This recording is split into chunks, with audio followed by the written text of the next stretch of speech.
Did you know that one presidential election was decided by fewer than 600 votes? Or that a candidate once won the presidency without winning the popular vote twice in the span of 16 years? Or that America held a presidential election in the middle of a civil war with soldiers casting ballots between battles while their capital city was under threat? Presidential elections are supposed to be orderly, democratic exercises, peaceful transfers of power, the will of the people made manifest.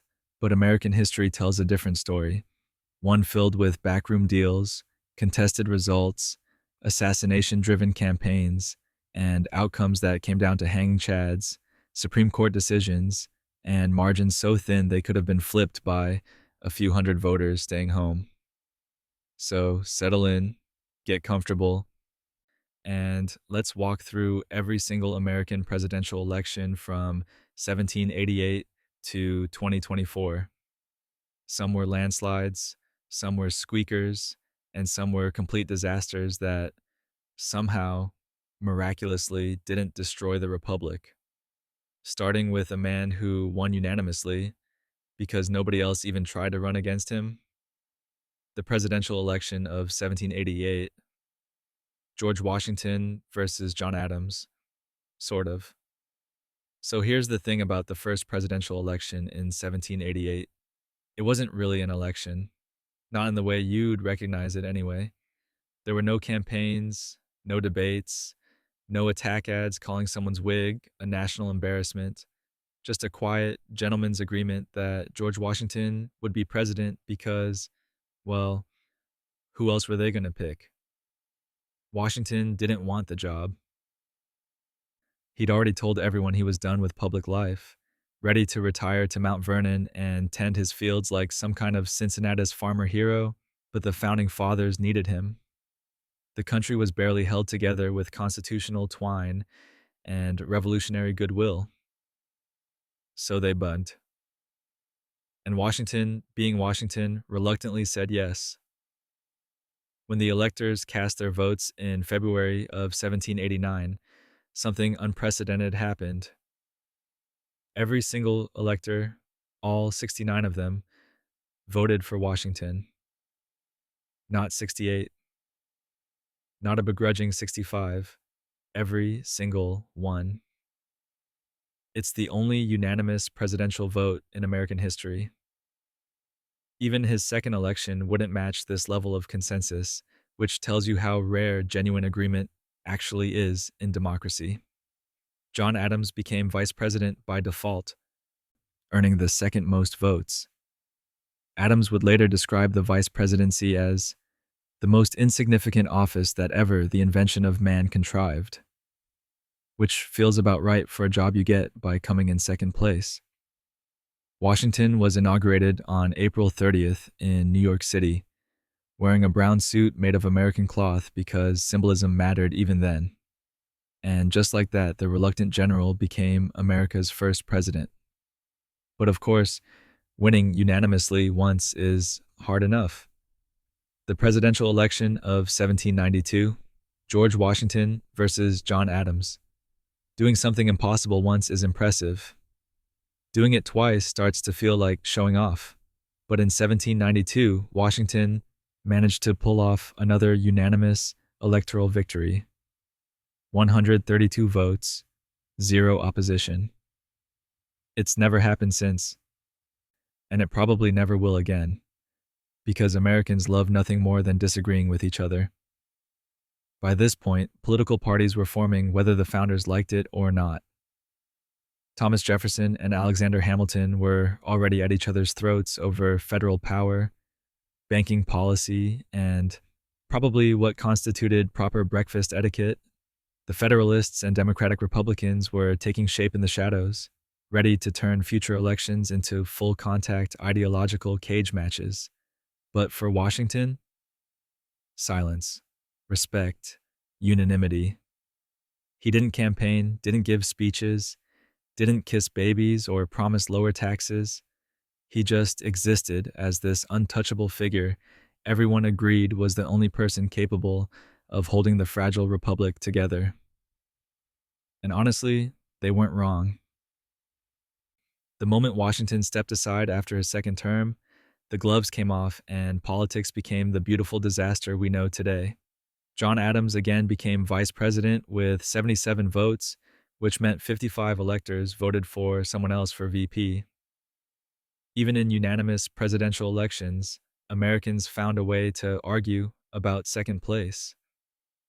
Washington's farewell address after this term warned against political parties and foreign entanglements. America promptly ignored both warnings with impressive speed. But that's a problem for the next election, where things would get significantly messier. The presidential election of 1796, John Adams versus Thomas Jefferson.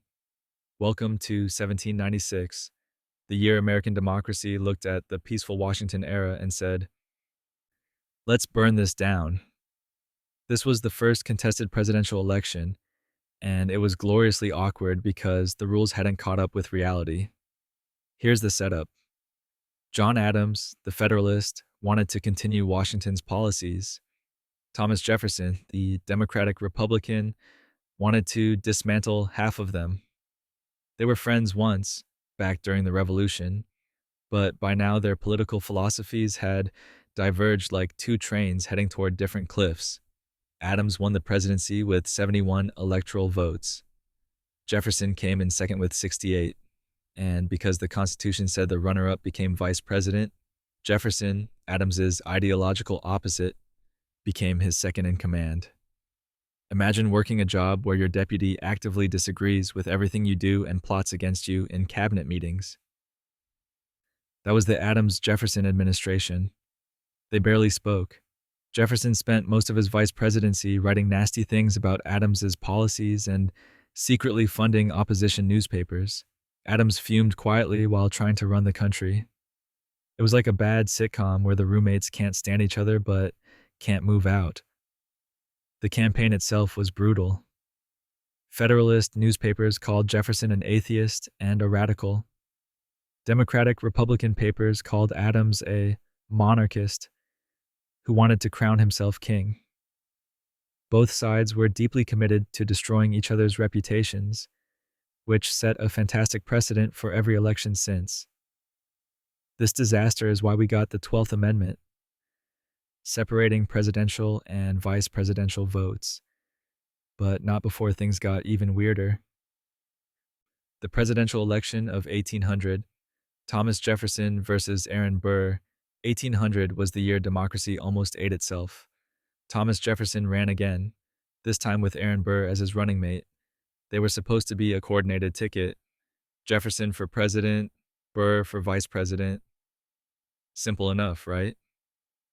Except the Constitution didn't distinguish between the two, so electors just voted for two people. Jefferson and Burr each got 73 electoral votes, a perfect tie, which meant the House of Representatives had to decide, and the House was still controlled by Federalists who despised Jefferson. So they saw an opportunity. Maybe they could install Burr instead, a man with fewer principles and more flexibility. The House voted, and voted, and voted. 35 times they deadlocked. Federalists backed Burr out of spite. Democratic Republicans backed Jefferson out of loyalty. The inauguration was weeks away. The country had no president-elect. People started quietly wondering if the Constitution was actually going to work or if this whole democracy experiment was about to collapse into chaos. Finally, Alexander Hamilton intervened. Hamilton hated Jefferson's politics, but hated Burr's character more. He convinced enough Federalists to abstain, and on the 36th ballot, Jefferson won, 10 states to 4. Democracy survived by the thinnest margin imaginable. Burr became vice president anyway, which was awkward, and he spent the next 4 years nursing a grudge against Hamilton that would eventually end with a duel and a dead founding father. But that electoral crisis gave us the 12th Amendment, finally separating presidential and vice presidential votes. Of course, fixing one problem just created space for new ones. The presidential election of 1804, Thomas Jefferson versus Charles Cotesworth Pinckney After barely surviving the chaos of 1800, Jefferson decided to run for re-election in 1804. And this time, he didn't just win, he demolished the competition. 162 electoral votes to 14. It was the kind of victory that makes you wonder if the other side even bothered showing up. The secret weapon? The Louisiana Purchase. In 1803, Jefferson had doubled the size of the United States by buying 828,000 square miles from France for $15 million. That's about 4 cents per acre, which even then was an absurd bargain. Napoleon needed cash for his European wars, and Jefferson needed to secure the Mississippi River and keep France from becoming America's neighbor. Constitutionally, Jefferson wasn't sure he had the authority to make the purchase. He'd spent years arguing for strict interpretation of federal powers, and nowhere did the Constitution say, the president can buy Louisiana. But he did it anyway because sometimes pragmatism beats principles, and voters loved it. His Federalist opponent, Charles Cotesworth Pinckney, didn't stand a chance. The Federalist Party was collapsing, reduced to carrying only Connecticut and Delaware. The Louisiana Purchase was too popular, too visionary, too successful. Jefferson had effectively bought his re-election along with the land. The only drama? Aaron Burr wasn't on the ticket. Jefferson replaced him with George Clinton after Burr's loyalty became questionable. Burr would go on to shoot Hamilton in a duel 3 months before the election, which probably didn't help his political prospects. But Jefferson's landslide proved that, in politics, nothing wins like expansion. The presidential election of 1808, James Madison versus Charles Cotesworth. Pinckney, James Madison didn't really run for president in 1808. Thomas Jefferson chose him. That's how it worked back then. Outgoing presidents essentially handpicked their successors, and the party faithful fell in line. Madison was Jefferson's Secretary of State, his closest ally, his ideological twin. So when Jefferson decided 2 terms was enough, he pointed at Madison and said, "Your turn." The Federalists ran Charles Cotesworth Pinckney again, because apparently they enjoyed losing. Pinckney campaigned against Jefferson's Embargo Act of 1807, which had tried to punish Britain and France by banning American exports. Instead, it punished American merchants, crippled the economy, and made everyone miserable. It was the kind of policy that sounds good in theory and fails spectacularly in practice. Madison won anyway. 122 electoral votes to 47. But the victory came with baggage. The Embargo Act was deeply unpopular. Britain and France were still seizing American ships. Tensions were rising. War was coming, and everyone knew it. Madison inherited a country on the brink.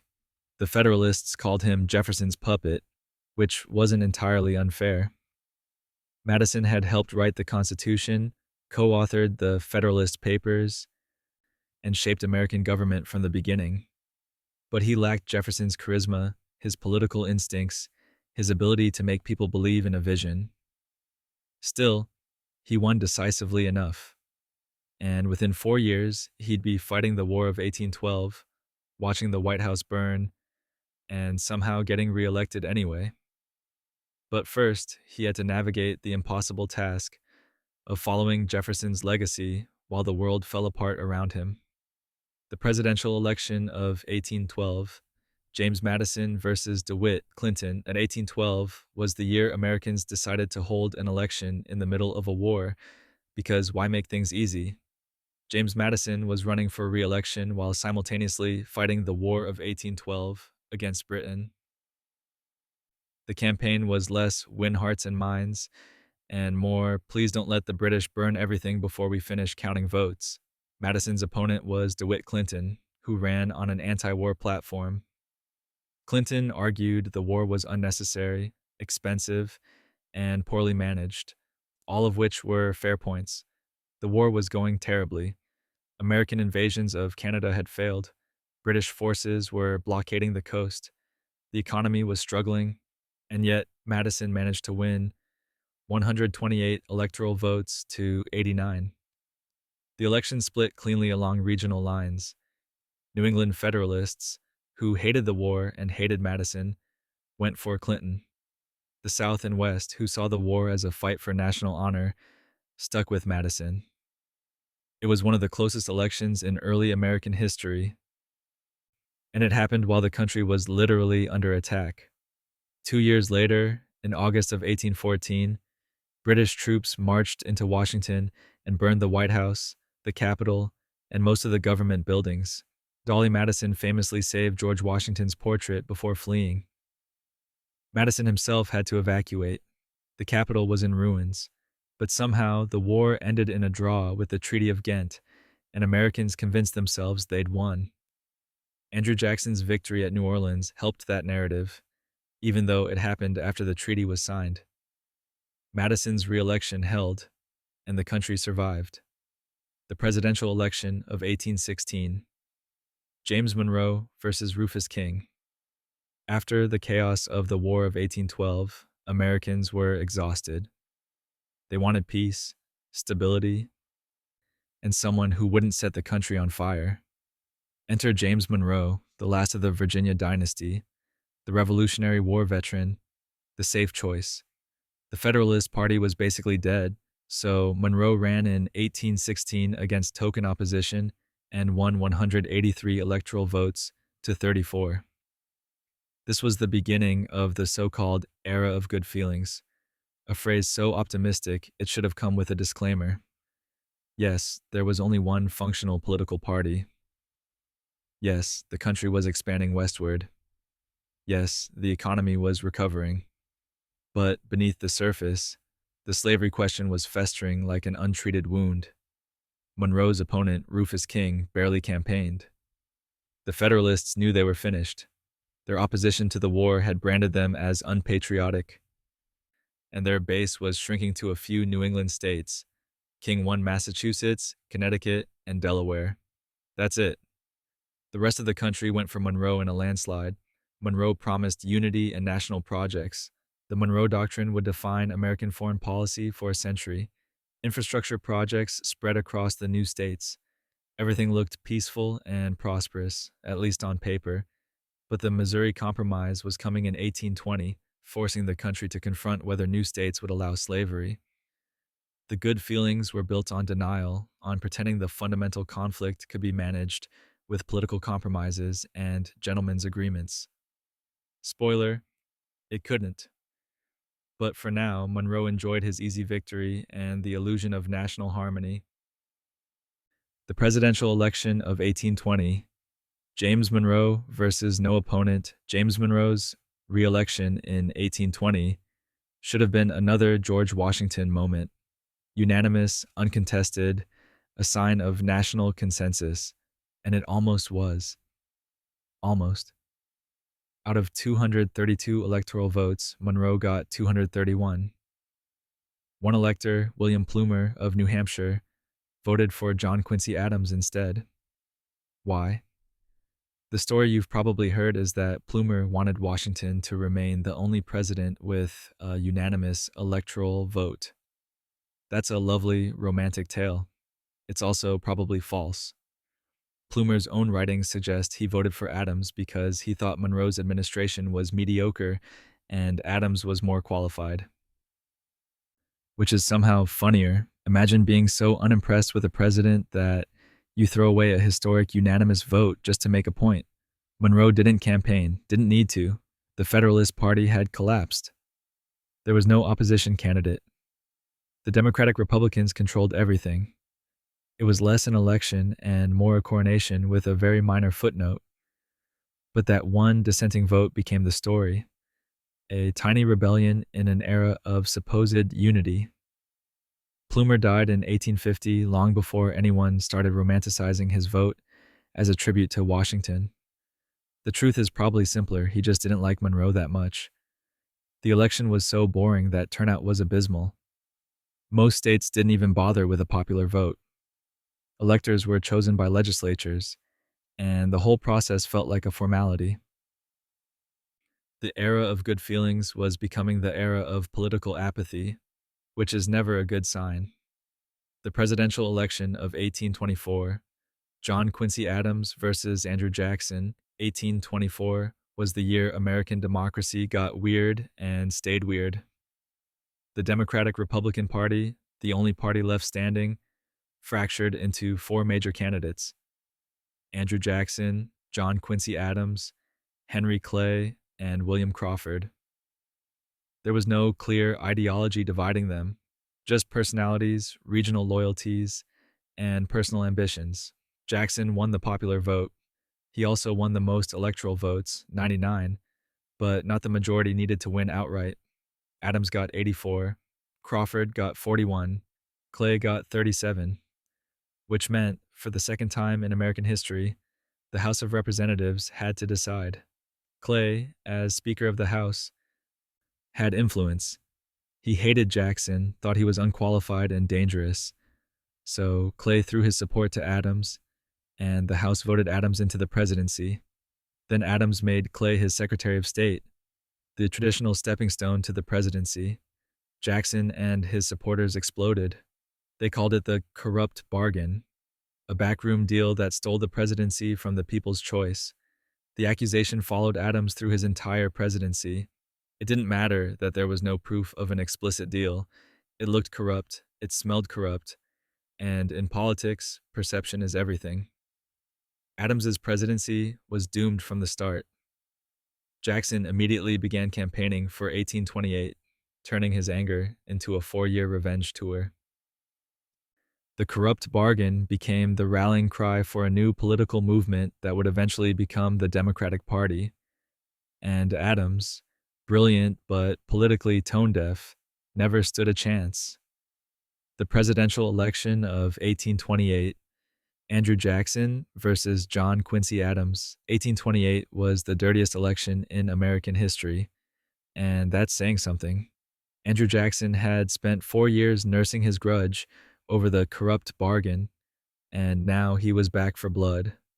John Quincy Adams was the incumbent, the intellectual, the establishment choice. Jackson was the outsider, the war hero, the man of the people, and both sides decided the best campaign strategy was to destroy each other's character. Adams's supporters called Jackson a murderer, pointing to the men he'd executed during military campaigns. They called his wife, Rachel, a bigamist because she'd married Jackson before her divorce from her first husband was finalized, a legal technicality, but scandalous enough to weaponize. The attacks were vicious, personal, and relentless. Jackson's supporters called Adams a corrupt aristocrat who'd used public funds to buy a billiard table for the White House. They accused him of pimping out an American woman to the Russian Tsar while serving as ambassador, which was absurd, but effective propaganda. Jackson won in a landslide, 178 electoral votes to 83. The people had spoken and they wanted the outsider. But the victory came at a cost. Rachel Jackson died in December, just weeks after the election. Jackson blamed the stress of the campaign, the attacks on her character, the relentless public humiliation. He arrived at his inauguration in March of 1829, wearing a black armband, grief-stricken and vengeful. He never forgave Adams or the men who'd smeared his wife, and his presidency would be defined by that anger, that sense of betrayal, that need to settle scores. The presidential election of 1832, Andrew Jackson versus Henry Clay. Andrew Jackson's reelection in 1832 wasn't really about beating his opponent. It was about destroying the Second Bank of the United States, and his opponent just happened to be standing in the way. Henry Clay ran against Jackson on a pro-bank platform, which was like bringing a knife to a tank fight. Jackson hated the bank. He saw it as a corrupt institution controlled by wealthy elites who manipulated the economy for their own benefit. He vetoed the bank's recharter in July of 1832, and his veto message was a populist manifesto that electrified his base. The bank became the central issue of the campaign. Clay thought the bank was popular enough to win on. He was wrong. Jackson won 219 electoral votes to 49. It wasn't even close. The message was clear. The people trusted Jackson over the bankers, the establishment, the political insiders. This election also formalized the Democratic Party as we know it. Jackson's coalition of farmers, laborers, and frontier settlers became the foundation of a new political identity. The opposition, Clay's National Republicans, would eventually become the Whig Party, setting up the two-party system that would dominate American politics for the next 2 decades. Jackson's second term was defined by his war on the bank. He withdrew federal deposits, crippled its operations, and refused to recharter it. The bank died in 1836. Jackson considered it his greatest achievement. Economists still argue whether he saved the country from financial tyranny or caused the Panic of 1837. Either way, he won and the bank lost. The presidential election of 1836. Martin Van Buren versus William Henry Harrison. Martin Van Buren was Andrew Jackson's handpicked successor, which meant he had Jackson's endorsement and Jackson's enemies. The newly formed Whig Party, still figuring out how to function, couldn't agree on a single candidate, so they ran 4 regional candidates, hoping to split the electoral vote and throw the election to the House of Representatives. It was a terrible strategy. The Whigs ran William Henry Harrison in the North and West, Hugh Lawson White in the South, Daniel Webster in Massachusetts, and Willie Person Mangum in South Carolina. The idea was to deny Van Buren a majority, but Van Buren was too strong. He won 170 electoral votes to Harrison's 73. The Whig plan collapsed. Van Buren campaigned as Jackson's man, promising to continue Jackson's policies. He supported the independent treasury system, opposed the national bank, and backed westward expansion. He was competent, experienced, and deeply uncharismatic. People respected him but didn't love him, which would become a problem when the economy imploded. The election also marked the rise of the Whig Party as a legitimate opposition force. They'd lost badly, but they'd established themselves as the anti-Jackson coalition. And they learned from their mistakes. Next time they'd run 1 candidate, not 4. Van Buren's victory was clean, decisive, and almost immediately undermined by the Panic of 1837. The economy crashed just months into his presidency, and voters blamed him. He'd inherited Jackson's legacy, but he also inherited the consequences of Jackson's economic policies, and that would cost him in 1840. The presidential election of 1840, William Henry Harrison versus Martin Van Buren in 1840 was the year American political campaigns became theater. The Whigs, stung by their loss in 1836, decided to fight fire with fire. They nominated William Henry Harrison, a military hero from the War of 1812 and the Battle of Tippecanoe. And they invented a completely fake backstory about him being a humble frontiersman who lived in a log cabin and drank hard cider. Harrison was born into a wealthy Virginia family. He lived in a mansion. He was part of the elite. But the Whigs needed a populist image to counter Van Buren, who they painted as an out-of-touch aristocrat living in luxury while the economy burned. So they gave America Tippecanoe and Tyler too, a catchy slogan with zero policy substance, and it worked. The log cabin became the campaign symbol. Whig rallies featured actual log cabins rolled through town on wagons. Hard cider flowed freely. Harrison barely spoke about issues. His handlers kept him quiet, afraid he'd say something unpopular. The campaign was all vibes, no substance. Van Buren tried to defend his economic record. He tried to argue for his policies, but he couldn't compete with a log cabin on wheels and free alcohol. Harrison won 234 electoral votes to 60. It was a landslide built on branding. Then Harrison gave the longest inaugural address in history, 1 hour and 45 minutes in freezing weather without a coat. He caught pneumonia. 31 days later, he was dead. John Tyler became president, the Whigs fractured, and the log cabin campaign became a cautionary tale about style over substance. But it was too late. The damage was done, and politics would never be the same. The presidential election of 1844, James K. Polk versus Henry Clay. James K. Polk was a dark horse candidate, which is a polite way of saying nobody saw him coming. The Democrats were deadlocked at their convention in 1844, unable to agree on Martin Van Buren or Lewis Cass. After 9 ballots, they turned to Polk, the former Speaker of the House and Tennessee governor, who had been campaigning for vice president. Instead, they gave him the top spot. Polk ran on expansion. He wanted Texas, he wanted Oregon, he wanted California. His slogan was 5440 or fight, demanding the entire Oregon territory up to the Alaskan border. It was aggressive, nationalist, and popular with voters who believed in manifest destiny. Henry Clay, the Whig candidate, tried to avoid the Texas issue. He waffled, hedged, and alienated both sides. Pro-annexation voters saw him as weak. Anti-annexation voters saw him as unprincipled. He lost New York by just 5,000 votes, thanks to the Liberty Party splitting the anti-slavery vote. That cost him the election. Polk won 170 electoral votes to 105. It wasn't a mandate, but it was enough, and Polk took it as permission to expand the country through diplomacy, purchase, and war. He annexed Texas in 1845. He negotiated the Oregon Treaty with Britain in 1846.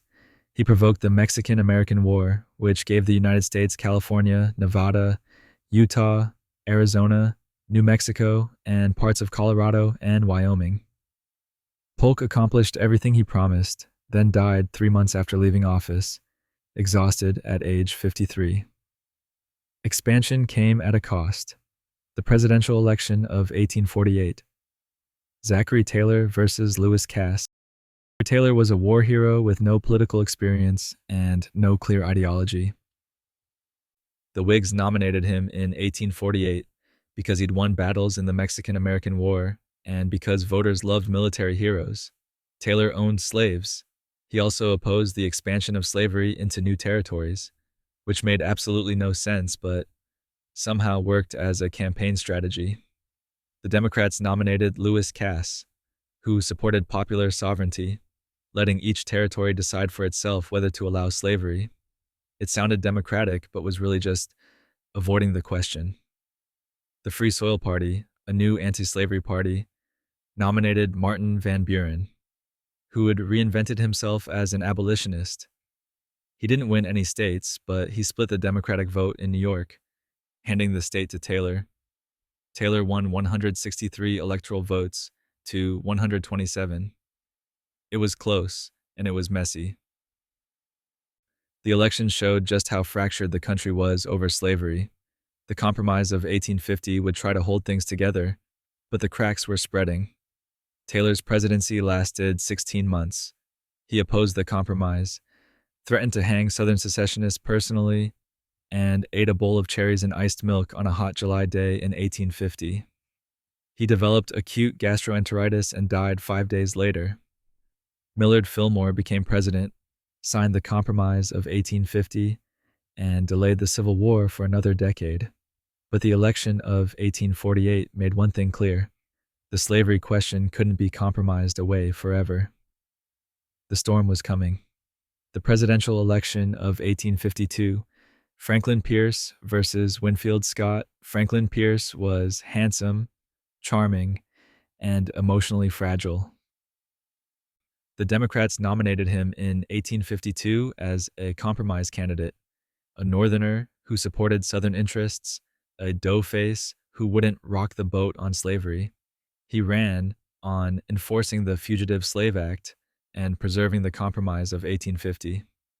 The Whigs nominated Winfield Scott, another Mexican-American war hero. But the Whig Party was dying. Northern Whigs opposed slavery expansion. Southern Whigs supported it. The party couldn't hold together, and everyone knew it. Pierce won 254 electoral votes to 42. It was a landslide, but it felt hollow. The Free Soil Party won barely any votes. The country seemed resigned to the status quo, even though the status quo was unsustainable. Daniel Webster, one of the greatest orators in American history, died during the campaign. His death symbolized the collapse of the old political order. The Whig Party would dissolve entirely within a few years, replaced by the Republican Party. Pierce's presidency was a disaster. He signed the Kansas-Nebraska Act, which allowed slavery in territories where it had been banned, effectively repealing the Missouri Compromise. Bleeding Kansas erupted into violence. Pierce became one of the most hated presidents in history, but the personal tragedy was worse. Pierce's 11-year-old son died in a train accident just weeks before the inauguration. Pierce and his wife watched their child die. He took office grieving, traumatized, and never recovered. His presidency was defined by loss, failure, and the slow march toward civil war. The presidential election of 1856. James Buchanan versus John C. Fremont. James Buchanan won the presidency in 1856 by promising to do absolutely nothing about slavery. He was a Democrat, a Northerner who sympathized with the South, a career politician who believed the best solution was to avoid solutions. His campaign slogan might as well have been, "Let's just not talk about it." His Republican opponent was John C. Fremont, the Pathfinder of the West, an explorer and military officer running on a platform of stopping slavery's expansion. The Republican Party was brand new, formed in 1854 by anti-slavery Whigs, Free Soilers, and Northern Democrats. This was their first presidential campaign. The third candidate was Millard Fillmore, running for the Know Nothing Party, a nativist, anti-immigrant movement that blamed foreigners for everything. Fillmore won Maryland. That's it. Buchanan won 174 electoral votes to Fremont's 114. But the popular vote was close, and the regional divide was stark. Fremont won almost every northern state. Buchanan won the South and just enough northern states to secure victory. The election happened while Kansas was literally bleeding. Pro-slavery and anti-slavery settlers were killing each other in a guerrilla war over whether Kansas would be a slave state or a free state. John Brown and his followers massacred pro-slavery settlers at Pottawatomie Creek. Border ruffians from Missouri invaded Kansas to stuff ballot boxes. The violence was a preview of the Civil War. Buchanan's presidency was defined by his failure to stop the crisis. He supported the pro-slavery Lecompton Constitution in Kansas, alienating Northern Democrats. He watched the country fracture and did nothing. By 1860, the nation was ready to tear itself apart. The presidential election of 1860, Abraham Lincoln versus John C. Breckinridge. Abraham Lincoln didn't win the South in 1860. He wasn't even on the ballot in most southern states. And yet, he won the presidency with 180 electoral votes, entirely from the North and West. It was the most regionally divided election in American history, and it broke the country. The Democrats couldn't agree on a candidate. Northern Democrats nominated Stephen Douglas, who supported popular sovereignty. Southern Democrats nominated John C. Breckinridge, the current vice president, who demanded federal protection of slavery in all territories. The Constitutional Union Party, desperately trying to avoid the slavery issue, nominated John Bell with the platform "The Constitution, the Union, and the Enforcement of the Laws." It was the political equivalent of sticking your fingers in your ears and humming. Lincoln and the Republicans ran on stopping slavery's expansion, not abolishing it where it existed, just preventing it from spreading into new territories. To Southern slaveholders, that was enough. If slavery couldn't expand, it would eventually die. And they weren't going to let that happen. Lincoln won without a single Southern electoral vote. Douglas won Missouri and part of New Jersey. Breckinridge won the Deep South. Bell won the border states. The country had voted itself into 4 separate pieces. South Carolina seceded in December before Lincoln even took office. 6 more states followed by February. The Confederate States of America formed. And Lincoln inherited a country that was already gone. The election didn't cause the Civil War. Decades of compromise, conflict, and moral failure did that. But 1860 was the spark that lit the fuse. The presidential election of 1864, Abraham Lincoln versus George B. McClellan. 1864 should never have happened. Holding a presidential election in the middle of a civil war was insane, but Lincoln insisted.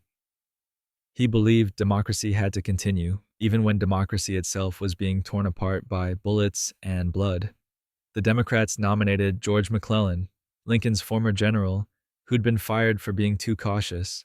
McClellan ran on a peace platform, promising to negotiate with the Confederacy. His campaign argued the war was a failure and should be ended through compromise. Lincoln ran on winning the war and ending slavery. The 13th Amendment was his promise, permanent abolition written into the Constitution. But for most of 1864, Lincoln thought he was going to lose. The war was dragging, casualties were mounting. Sherman was stalled outside Atlanta. Grant was grinding through Virginia with horrific losses. Northern voters were exhausted, demoralized, ready to give up. Then everything changed. Sherman captured Atlanta on September 2nd.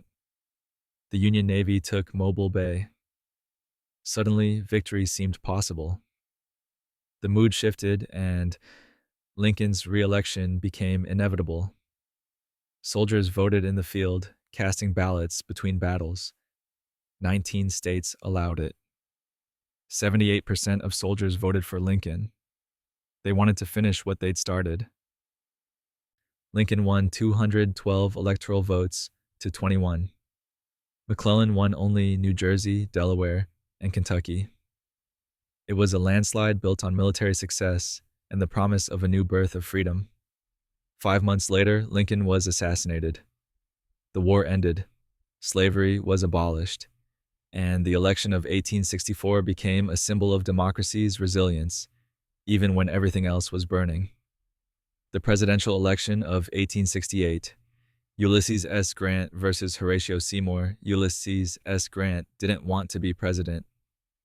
He was a general, a war hero, the man who'd saved the Union by grinding the Confederacy into dust. But Andrew Johnson's presidency had been a disaster. Impeached, despised, and actively sabotaging Reconstruction. The Republicans needed someone who couldn't be pushed around, and Grant was the only name big enough to win. His opponent was Horatio Seymour, a Democrat who ran on white supremacy barely disguised as states' rights. Seymour's campaign slogan was, "This is a white man's country, let white men rule." Not subtle, not even trying to be subtle.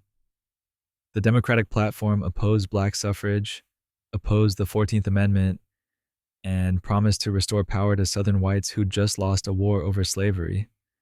Grant ran on enforcing Reconstruction and protecting the rights of newly freed black citizens. He won 214 electoral votes to 80.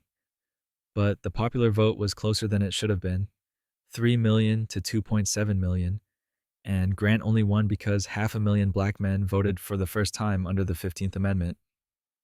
The election happened in Lincoln's shadow. 3 years after the assassination, the country was still traumatized, still trying to rebuild. Grant represented continuity, strength, the promise that the Union victory wouldn't be wasted. Seymour represented the old order, the Confederacy rebranded. Grant won, but Reconstruction would die anyway, killed slowly by violence, voter suppression, and Northern indifference. But for one election, the promise held. For one election, the Union meant something. And then came the backroom deals and compromise elections that would undo it all. The presidential election of 1872. Ulysses S. Grant versus Horace Greeley. 1872 was the year reformers decided to challenge Ulysses S. Grant from the left, which was a bold strategy that failed spectacularly. The liberal Republicans, disaffected reformers who thought Grant was too corrupt and too lenient on the South, nominated Horace Greeley, the eccentric newspaper editor who'd spent decades telling people to go west, young man. Greeley was brilliant, unpredictable, and completely unelectable. He wore a long white coat everywhere, looked like a disheveled grandfather, and held deeply inconsistent positions. He'd called for secessionists to be hanged, then advocated for reconciliation. He wanted civil service reform, but accepted support from Tammany Hall, the most corrupt political machine in America. The Democrats, desperate and broken, also nominated Greeley in a bizarre fusion ticket. So Greeley ran as both a liberal Republican and a Democrat against Grant, the incumbent Republican who'd won the Civil War.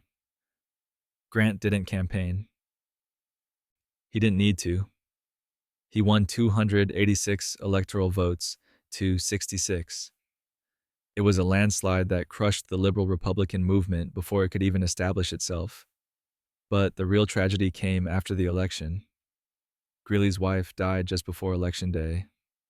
Then he lost in a humiliating landslide. Then he had a mental breakdown.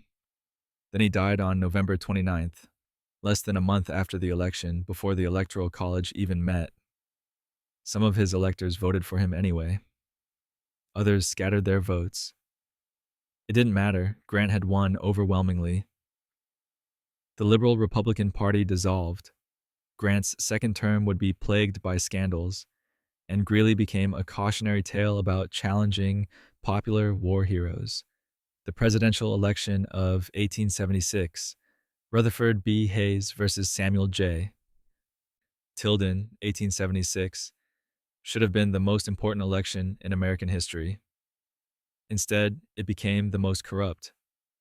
Rutherford B. Hayes, the Republican governor of Ohio, ran against Samuel Tilden, the Democratic governor of New York. Tilden won the popular vote by over 250,000 votes. He appeared to win the Electoral College with 184 votes to 165. He went to bed on election night thinking he was president-elect. He was wrong. 20 electoral votes were disputed, 19 from 3 southern states still under federal control, and 1 from Oregon. Both parties claimed victory. Both parties accused the other of fraud. And both were right. Southern Democrats had suppressed black votes through violence and intimidation. Republicans had manipulated counts in areas they controlled.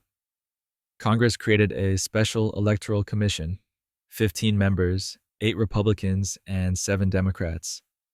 In a series of 8 to 7 votes that fell perfectly along party lines, the commission awarded all 20 disputed votes to Hayes, 285 to 184.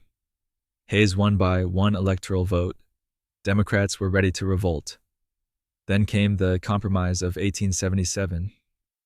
Republicans agreed to withdraw federal troops from the South, effectively ending Reconstruction. Southern Democrats agreed to let Hayes become president. Black voters in the South lost their protection. Jim Crow laws spread across the former Confederacy. Voting rights won during Reconstruction were systematically destroyed. Hayes became president, but the cost was betraying the people who'd helped elect him. The election of 1876 didn't just steal the presidency, it stole the promise of equality, and the country wouldn't seriously address it again for nearly a century. The presidential election of 1880. James A. Garfield versus Winfield Scott. Hancock. Ames A. Garfield didn't expect to be president. He arrived at the Republican convention in 1880 as a supporter of John Sherman, gave a speech nominating Sherman, and then watched as deadlocked delegates turned to him as a compromise on the 36th ballot. It was the political equivalent of being randomly selected for jury duty and ending up as the foreman. His opponent was Winfield Scott Hancock, a Democratic Civil War general. The campaign was remarkably boring. Both men were moderates. Both were Civil War veterans. Both supported civil service reform.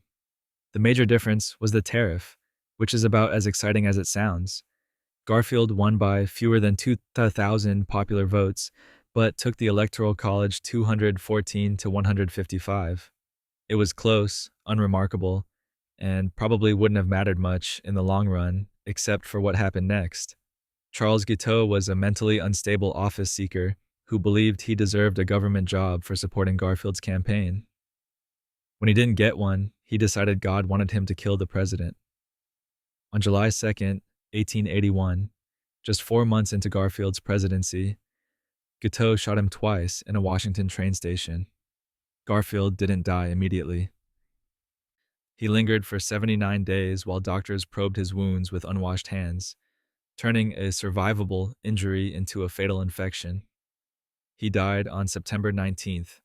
Chester A. Arthur became president. The assassination shocked the country into finally passing civil service reform. The Pendleton Act of 1883 created merit-based federal employment, ending the spoils system that had motivated Guiteau. Garfield's death accomplished what his presidency probably wouldn't have. The presidential election of 1884, Grover Cleveland versus James G. Blaine. Grover Cleveland had a scandal, a big one. During the campaign of 1884, Republicans discovered that Cleveland had fathered a child out of wedlock years earlier. They chanted, "Ma, ma, where's my pa?" at rallies. Cleveland's response? He admitted it, took responsibility, and told his campaign to tell the truth, which was such an unusual political strategy that it somehow worked. His opponent was James G. Blaine, a charismatic Republican senator from Maine who was deeply corrupt. The plumed knight had been involved in railroad scandals, influence peddling schemes, and shady financial deals. His supporters chanted, "Blaine, Blaine, James G. Blaine, the continental liar from the state of Maine." The campaign was brutal. Blaine's supporters called Cleveland a drunk and a libertine. Cleveland's supporters called Blaine a thief. Both sides threw so much mud that the entire election felt like a swamp. Then, a week before the election, a Protestant minister named Samuel Burchard spoke at a Blaine rally in New York and declared that Democrats were the party of rum Romanism and rebellion, insulting Catholics, immigrants, and Southerners in one sentence. Blaine didn't immediately repudiate the comment. New York's large Irish Catholic population was furious. Cleveland won New York by just 1,139 votes. That gave him the Electoral College, 219 to 182. If Blaine had won New York, he'd have been president. One bigoted minister's comment decided the election. Democrats updated their chant. "Ma, ma, where's my pa? Gone to the White House. Ha ha ha." Cleveland became the first Democratic president since before the Civil War, proving that sometimes honesty beats corruption, and timing beats everything. The presidential election of 1888. Benjamin Harrison versus Grover Cleveland. Benjamin Harrison didn't win the popular vote in 1888. Grover Cleveland, the incumbent, got 90,000 more votes, but Harrison won the Electoral College, 233 to 168, because the Republican Party spent an obscene amount of money targeting swing states. It was the Gilded Age at its finest, democracy for sale to the highest bidder. The Republicans raised millions from industrialists who wanted high tariffs to protect their businesses. They poured money into Indiana and New York, hiring operatives to get out the vote, paying off local party bosses, and mobilizing every possible supporter. The Democrats couldn't match the spending. Harrison was the grandson of William Henry Harrison, the president who died after 31 days. He was a competent senator, a Civil War veteran, and deeply uncharismatic. People called him the human iceberg because of his cold personality. But he had money behind him, and in the Gilded Age, money mattered more than charisma. Cleveland ran on lowering tariffs, which made sense economically but alienated Northern industrialists. He also faced opposition from Tammany Hall in New York, which cost him crucial votes in his home state. Harrison won, served one term, raised tariffs, and watched the economy struggle. Cleveland ran again in 1892 and won.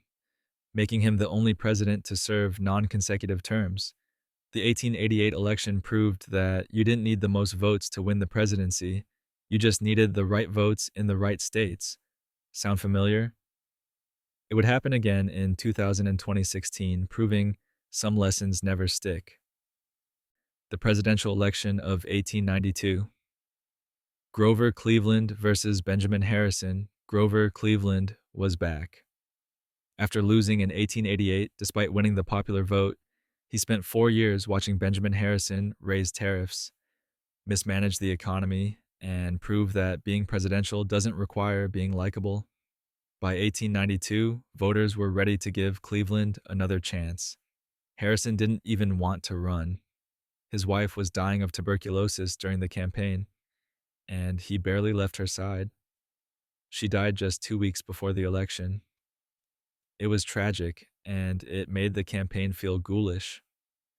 Both sides mostly suspended active campaigning out of respect, but Cleveland had momentum anyway. The economy was shaky. Labor unrest was spreading. The Homestead Strike of 1892 had turned violent when Pinkerton agents fired on striking steelworkers, killing several. The Republican Party was tied to big business, and big business was hiring armed mercenaries to shoot workers. Cleveland won 277 electoral votes to 145. He became the only president to serve non-consecutive terms, which remains true today. But his second term was a disaster. The Panic of 1893 hit just months after his inauguration, triggering the worst depression America had seen. Banks failed. Unemployment soared. Cleveland's response was to defend the gold standard and do almost nothing to help struggling workers. The Democratic Party fractured. Cleveland became deeply unpopular, and his comeback, which should have been triumphant, became a cautionary tale about winning an election but losing the presidency. Still, he'd done what no one else has managed. He came back. And that's worth something, even if everything else fell apart. The presidential election of 1896. William McKinley versus William Jennings Bryan. William Jennings Bryan was 36 years old when he electrified the Democratic Convention in 1896 with the most famous speech in American political history. "You shall not press down upon the brow of labor this crown of thorns," he thundered. "You shall not crucify mankind upon a cross of gold." The issue was currency, gold standard versus free silver.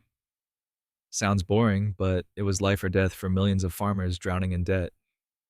The gold standard made money scarce and valuable, which was great for creditors and terrible for debtors. Free silver would inflate the currency, making it easier to pay off debts, but devaluing savings. Bryan represented farmers, laborers, and populists who felt crushed by industrial capitalism.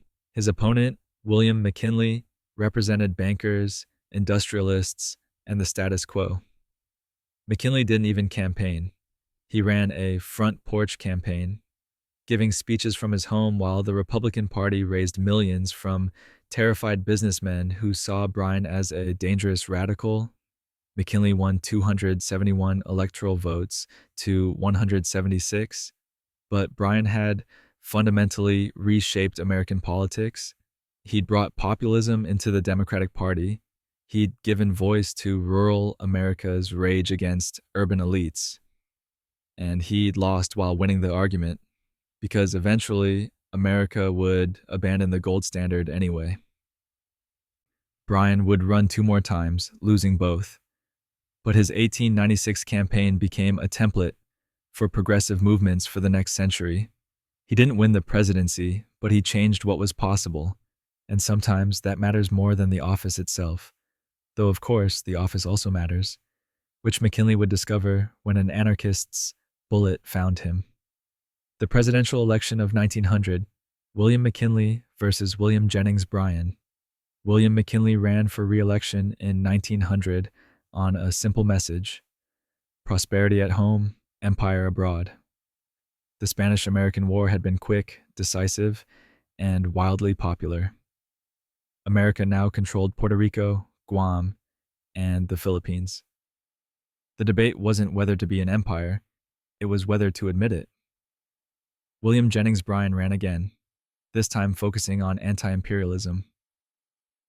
He argued that conquering the Philippines betrayed American values, that ruling foreign peoples without their consent was exactly what the revolution had fought against. It was a principled stand that voters mostly ignored. McKinley's running mate was Theodore Roosevelt, the war hero, the Rough Rider, the man who'd charged up San Juan Hill and become the most famous person in America. Party bosses picked him for vice president to neutralize him. The vice presidency was a dead-end job where ambitious men went to disappear. McKinley won 292 electoral votes to 155. It wasn't close. Prosperity and imperialism won. America was becoming a world power, and voters liked it. Then, less than a year into his second term, McKinley was shot by Leon Czolgosz, an anarchist who believed the president represented capitalist oppression. McKinley died 8 days later on September 14, 1901. Theodore Roosevelt, at 42, became the youngest president in American history. The party bosses who'd tried to bury Roosevelt in the vice presidency had accidentally put him one heartbeat away from power, and TR would use that power to transform the presidency, the country, and the world. McKinley's triumph became Roosevelt's opportunity, and nothing would ever be the same. The presidential election of 1904. Theodore Roosevelt versus Alton B. Parker. Theodore. Roosevelt had spent 3 years proving that the presidency could be bigger, louder, and more energetic than anyone thought possible. He'd trust-busted monopolies, built the Panama Canal, negotiated peace between Russia and Japan, and basically intimidated the entire country into doing what he wanted. By 1904, he was unstoppable. His opponent was Alton B. Parker, a bland, conservative Democrat who represented everything boring about politics. Parker's strategy was to be the opposite of Roosevelt: calm, quiet, restrained. It was like bringing a library book to a bullfight. Roosevelt won 336 electoral votes to 140. He carried every state outside the South.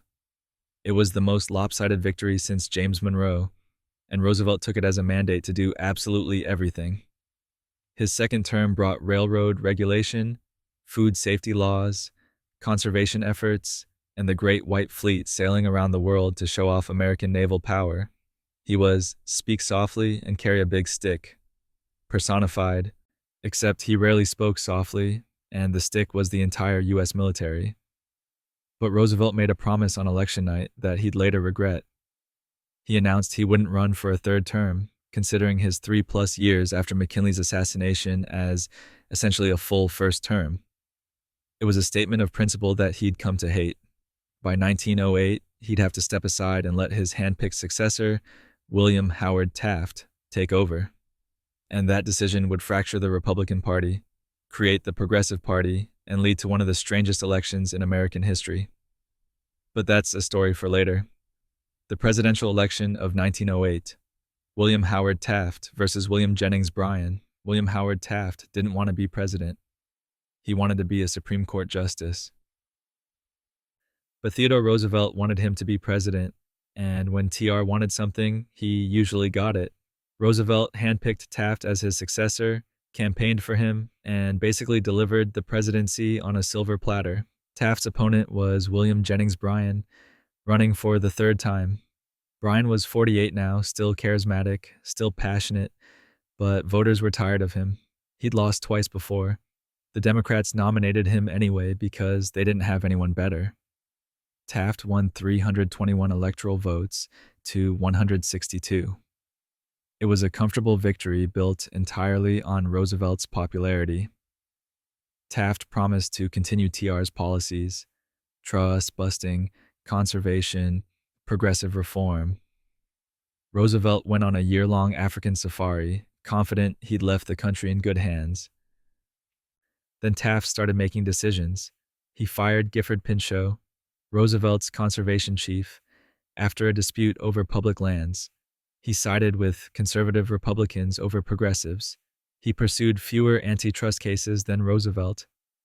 He governed like a judge, cautious, legalistic, incrementally, when Roosevelt had governed like a force of nature. Roosevelt came back from Africa in 1910, saw what Taft had done, and felt betrayed. The friendship collapsed.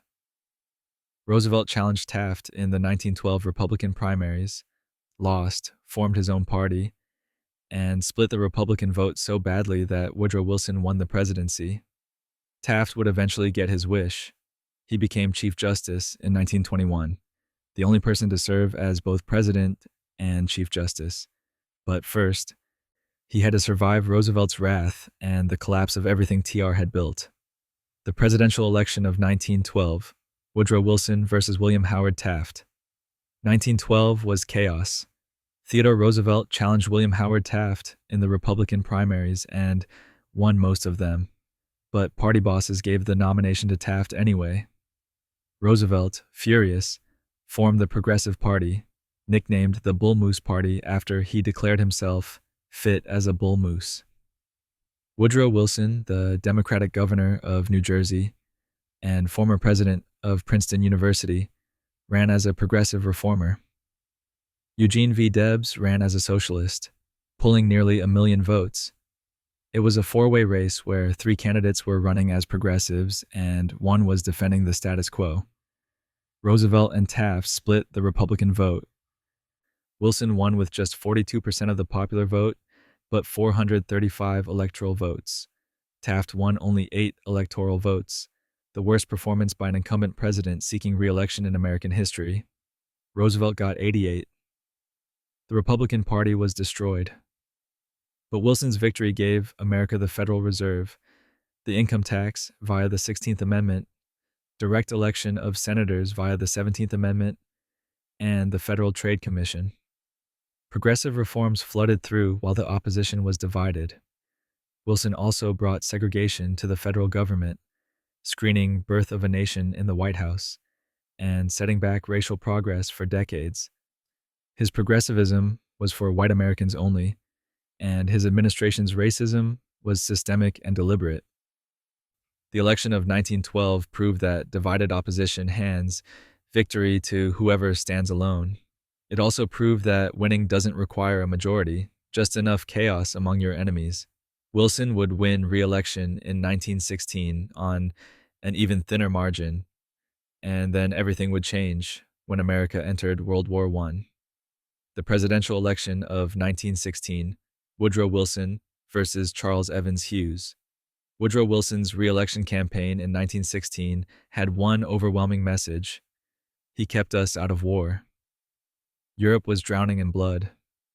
World War I had been raging since 1914, killing millions in trench warfare that made previous wars look civilized. American voters desperately wanted neutrality, and Wilson promised to maintain it. His opponent was Charles Evans Hughes, a Supreme Court justice who resigned to run as a Republican. Hughes was competent, qualified, and charismatic enough to reunify the fractured Republican Party. The race was close, closer than anyone expected. Wilson went to bed on election night thinking he'd lost. Early returns from the East Coast showed Hughes ahead.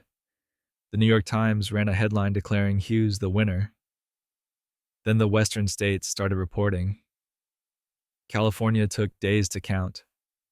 Wilson won it by fewer than 4,000 votes, giving him the Electoral College 277 to 254. It was the closest election since 1876, decided by California's 43,000 margin out of 18 million votes cast nationwide. Wilson's neutrality message had barely survived. 5 months later, Germany resumed unrestricted submarine warfare. The Zimmermann telegram revealed Germany was trying to convince Mexico to attack the United States. Wilson asked Congress for a declaration of war on April 2, 1917. The world must be made safe for democracy, he said. Over 100,000 Americans would die in World War I. Wilson's promise to keep America out of war lasted barely into his second term. But the campaign had worked. The election was won, and history moved forward regardless of promises made in desperate times. The presidential election of 1920, Warren G. Harding versus James M. Cox. Warren G. Harding won the 1920 election by promising a return to normalcy, which was exactly what Americans wanted after World War I, the Spanish flu pandemic, and Woodrow Wilson's failed League of Nations crusade. Harding was handsome, charming, and utterly unqualified. He looked presidential, which turned out to be enough. His opponent was James M. Cox, the Democratic governor of Ohio, running with Franklin D. Roosevelt as his vice presidential candidate. Cox tried to defend Wilson's legacy in the League of Nations. Voters hated both. Wilson had become deeply unpopular, his health ruined by a stroke, his idealism crushed by Senate opposition. Harding won 404 electoral votes to 127. It was the largest popular vote landslide in American history up to that point. 60% to 34%.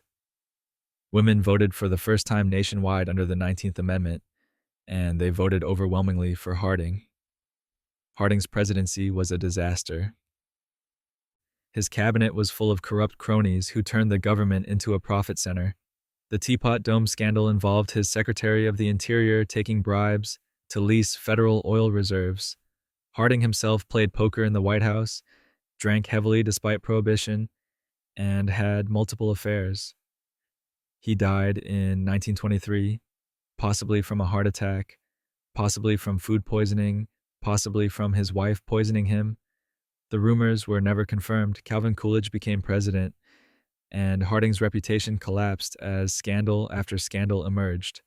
But in 1920, none of that mattered. Americans were exhausted. They wanted normalcy, even if it came with corruption. And Harding promised exactly that, delivering a landslide built on exhaustion and hope for something easier. The presidential election of 1924, Calvin Coolidge versus John W. Davis. Calvin Coolidge was the opposite of Warren Harding in every way. Silent where Harding was gregarious, honest where Harding was corrupt, boring where Harding was scandalous. Silent Cal had become president after Harding's death and spent his first year cleaning up the mess. By 1924, he was ready to run on his own. His Democratic opponent was John W. Davis, a corporate lawyer who represented the conservative wing of a fracturing Democratic Party.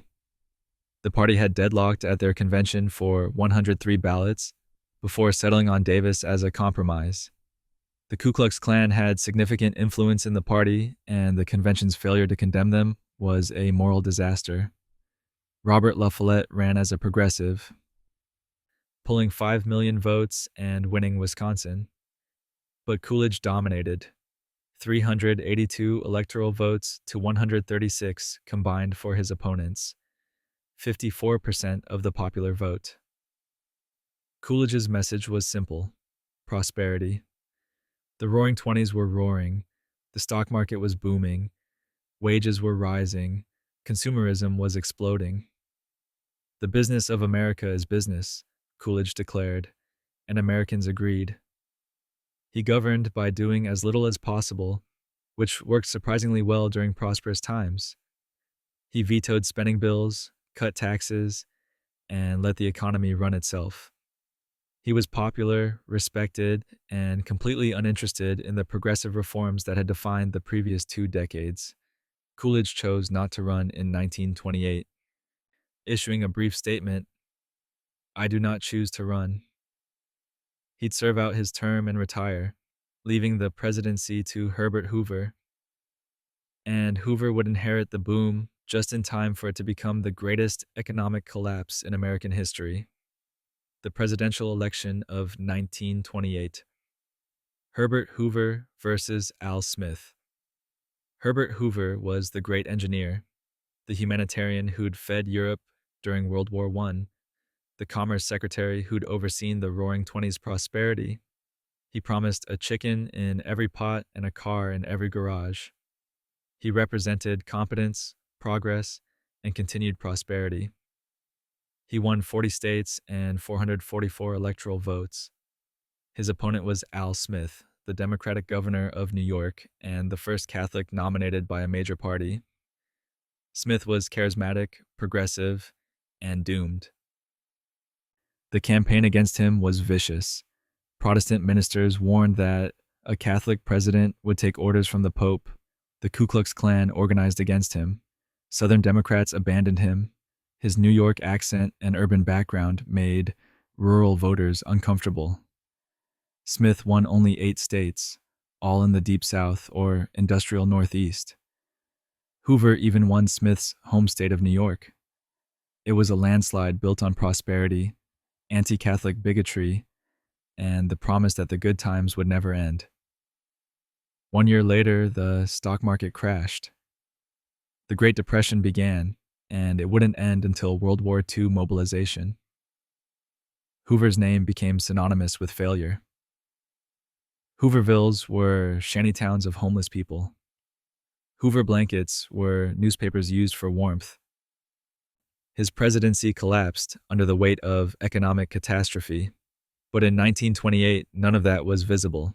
Hoover represented the peak of Republican dominance, the culmination of 3 consecutive landslides. And then it all fell apart, spectacularly and completely, paving the way for Franklin Roosevelt and a political realignment that would last for generations. The crash was coming, and nobody saw it until it was too late. The presidential election of 1932.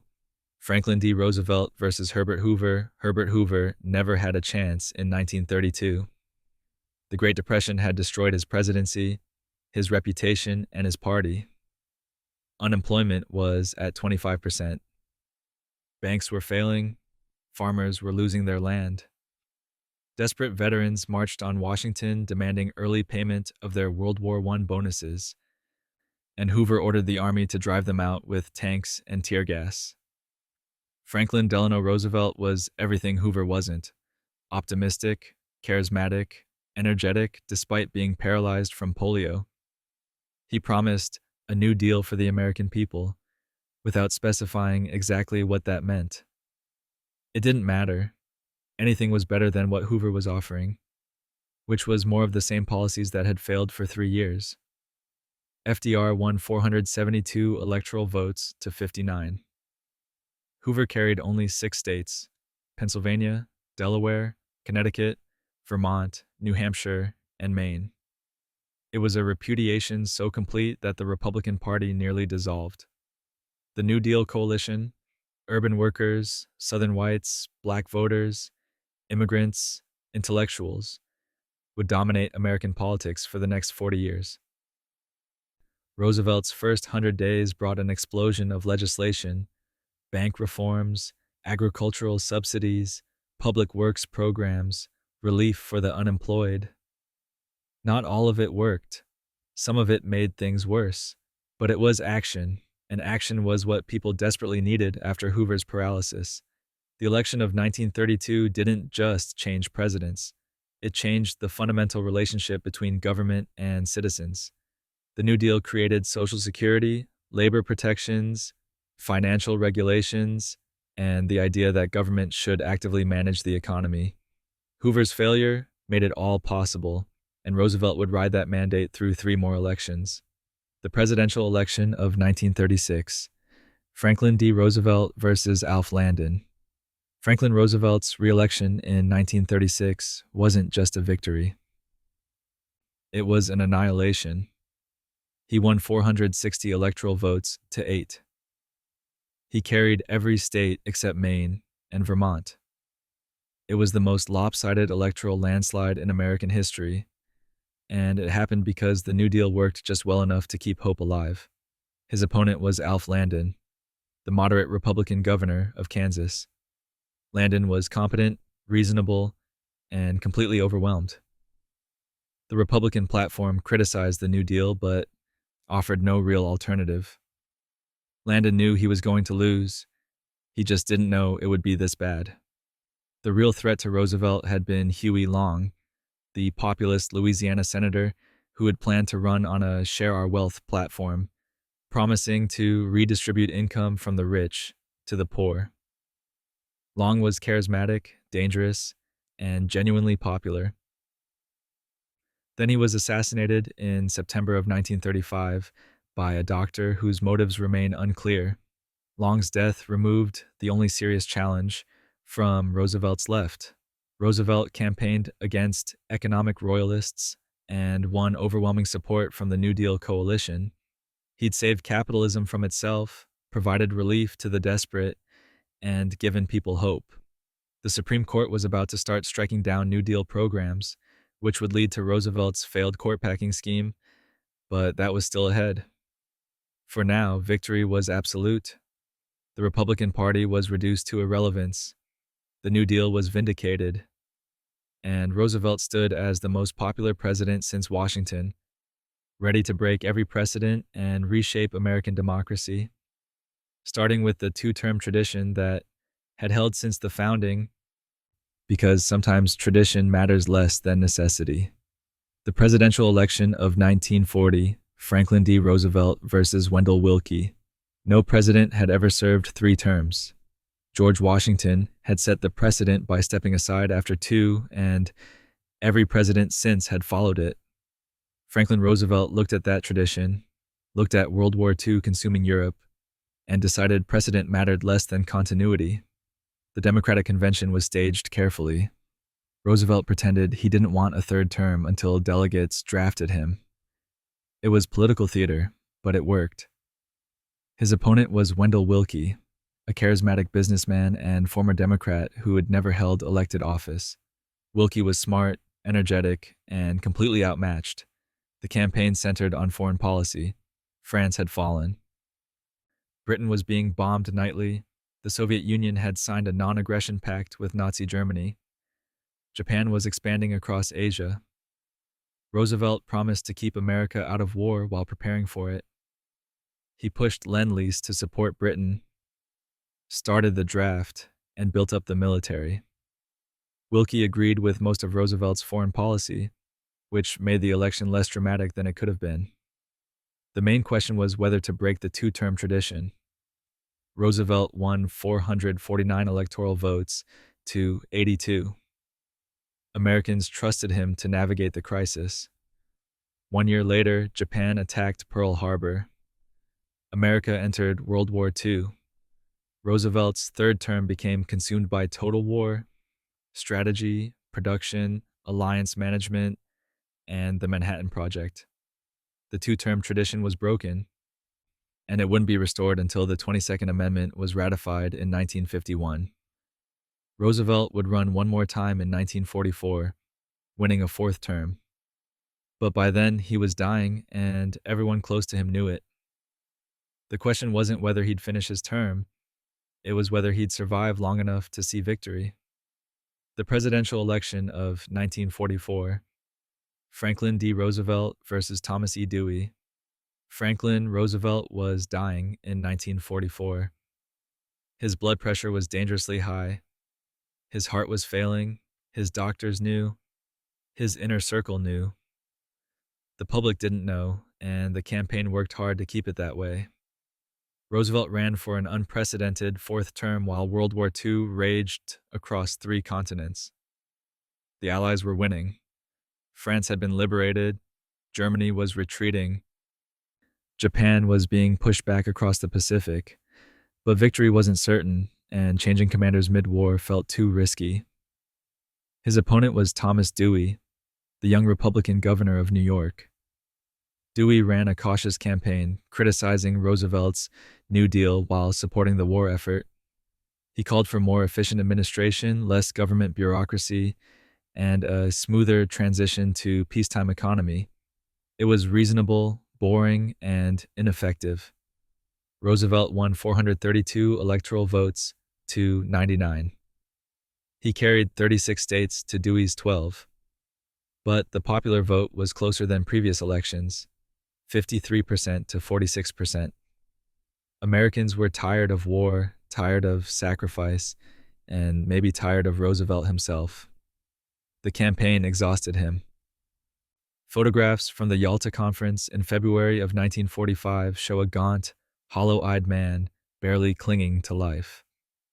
On April 12, 1945, Less than 3 months into his fourth term, Roosevelt died of a cerebral hemorrhage. Harry Truman became president, inherited a war almost won, and made the decision to drop atomic bombs on Japan. Roosevelt's fourth term lasted 82 days. He'd won the election, but not the term.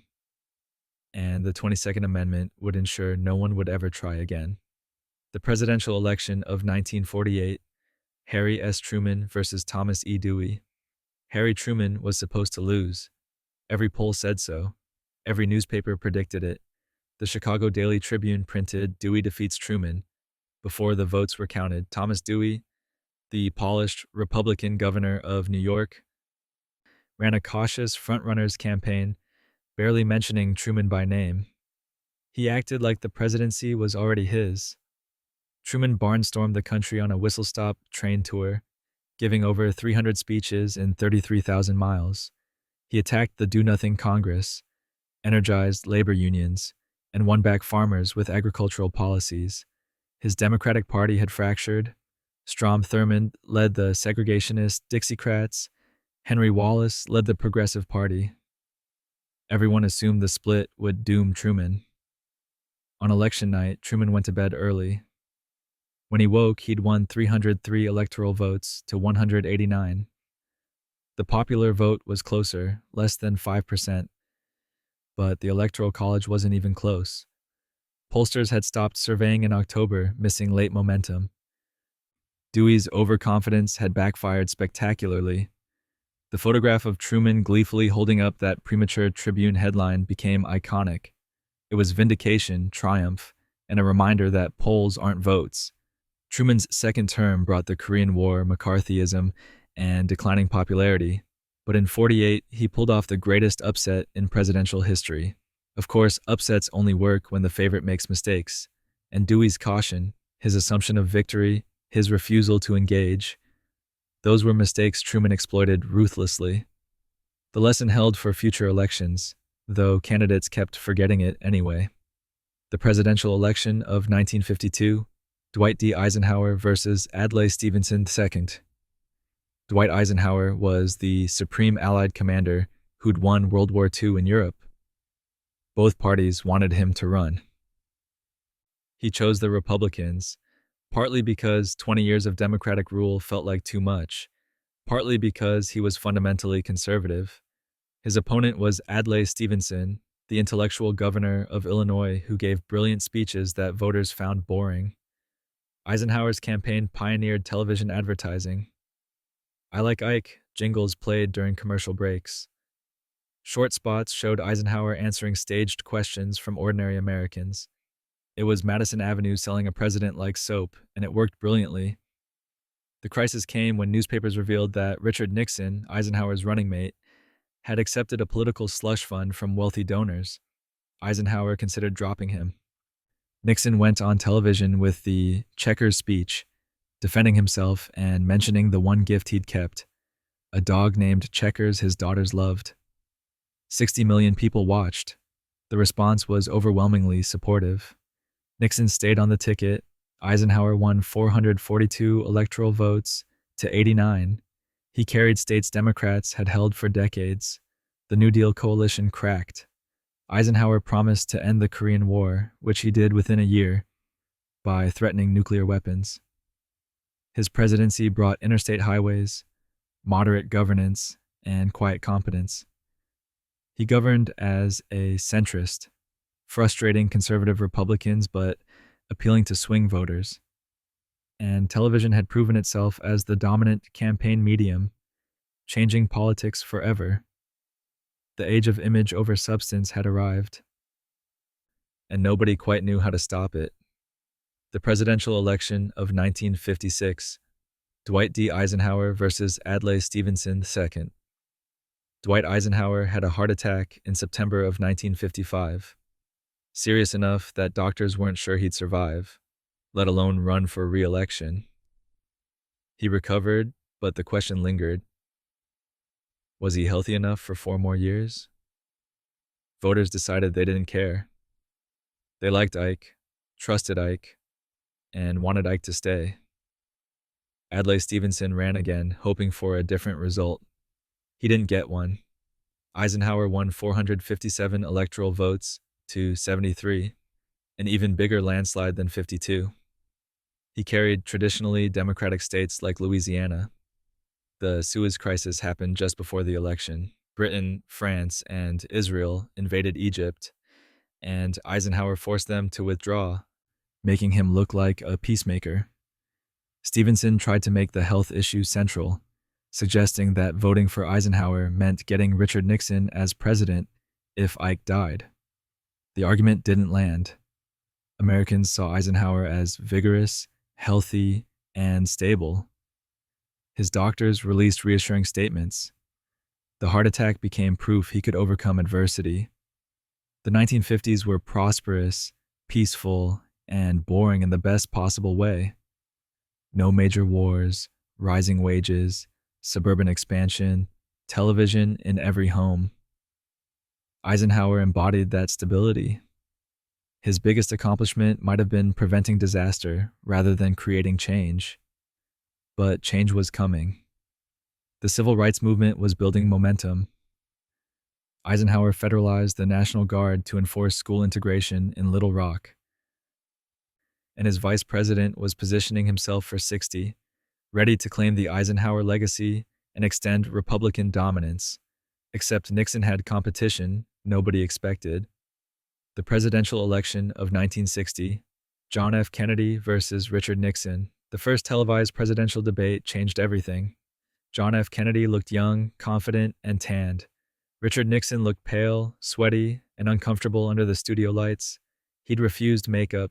He wore a gray suit that blended into the background. Radio listeners thought Nixon won.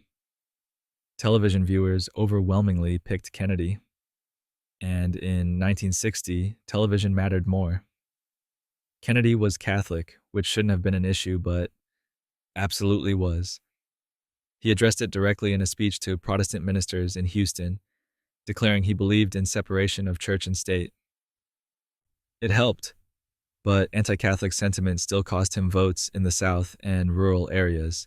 Nixon was vice president under Eisenhower, experienced and qualified, but Eisenhower's lukewarm endorsement hurt.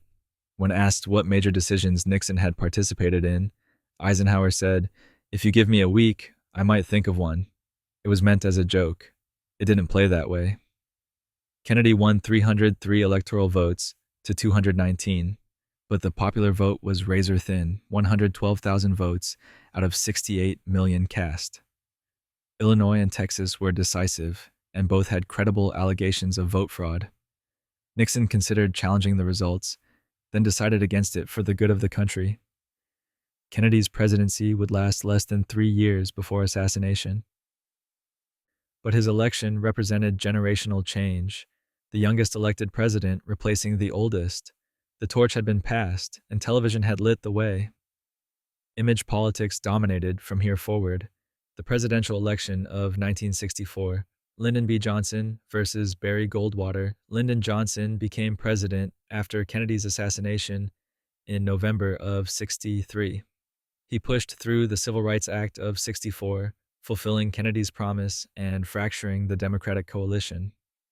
Southern whites abandoned the party. Johnson knew it. "We have lost the South for a generation," he reportedly said after signing the bill. His opponent was Barry Goldwater, a conservative Arizona senator who opposed the Civil Rights Act, suggested making Social Security voluntary, and hinted at using nuclear weapons in Vietnam.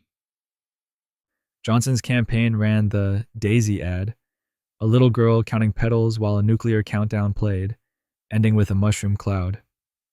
It aired once. It was devastatingly effective. Johnson won 486 electoral votes to 52. Goldwater carried only Arizona and 5 Deep South states that had voted Democratic for a century. It was a landslide built on fear of extremism and gratitude for continuity after Kennedy's death.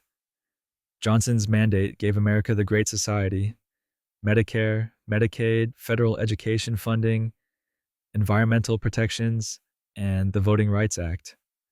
He accomplished more domestic legislation than any president since FDR.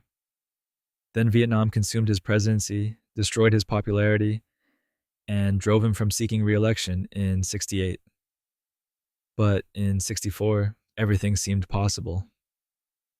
The economy was strong, civil rights progress felt inevitable, and Johnson had won the biggest popular vote margin in American history, 61% to 38%. Goldwater's campaign had proven conservatism was dead. Or so everyone thought, until it roared back 16 years later, stronger than ever. The presidential election of 1968. Richard Nixon versus Hubert Humphrey. 1968 was the year America came apart. Martin Luther King was assassinated in April. Robert Kennedy was assassinated in June after winning the California primary. Cities burned in riots. Vietnam War protests turned violent at the Democratic Convention in Chicago, where police clubbed demonstrators on national television. Lyndon Johnson withdrew from the race in March, broken by Vietnam. Hubert Humphrey, his vice president, won the nomination without entering a single primary. Anti-war Democrats felt betrayed. The party was fractured, bleeding, and doomed. Richard Nixon ran on law and order, promising to restore stability and end the war with a secret plan. George Wallace ran as a third-party segregationist, pulling Southern white voters who'd abandoned the Democrats over civil rights. Nixon won 301 electoral votes to Humphrey's 191 and Wallace's 46, but the popular vote was incredibly close.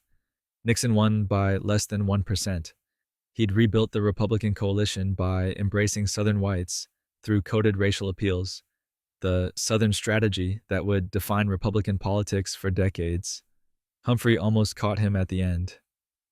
Johnson announced a bombing halt in Vietnam just before the election, giving Humphrey momentum, but it was too late. Nixon had won by exploiting chaos, fear, and racial resentment. His presidency would end in resignation after Watergate. But his 68 campaign proved that disorder favors the candidate promising order, and racial politics could be wielded through euphemism and implication. The lessons stuck, for better or much worse. The presidential election of 1972. Richard Nixon versus George McGovern. Richard Nixon won 49 states in 1972. He lost only Massachusetts and the District of Columbia. 520 electoral votes to 17. It was the third largest electoral college landslide in American history, and it happened while his campaign was committing crimes that would destroy his presidency. The Watergate break-in occurred in June. Burglars connected to Nixon's reelection committee were caught installing wiretaps at Democratic National Committee headquarters. The Washington Post started investigating. Nobody paid attention. Nixon's opponent, George McGovern, tried to make it an issue. Voters didn't care. McGovern ran as an anti-war progressive, promising to end Vietnam immediately and embrace liberal policies. He was principled, honest, and completely overwhelmed. His campaign was chaotic.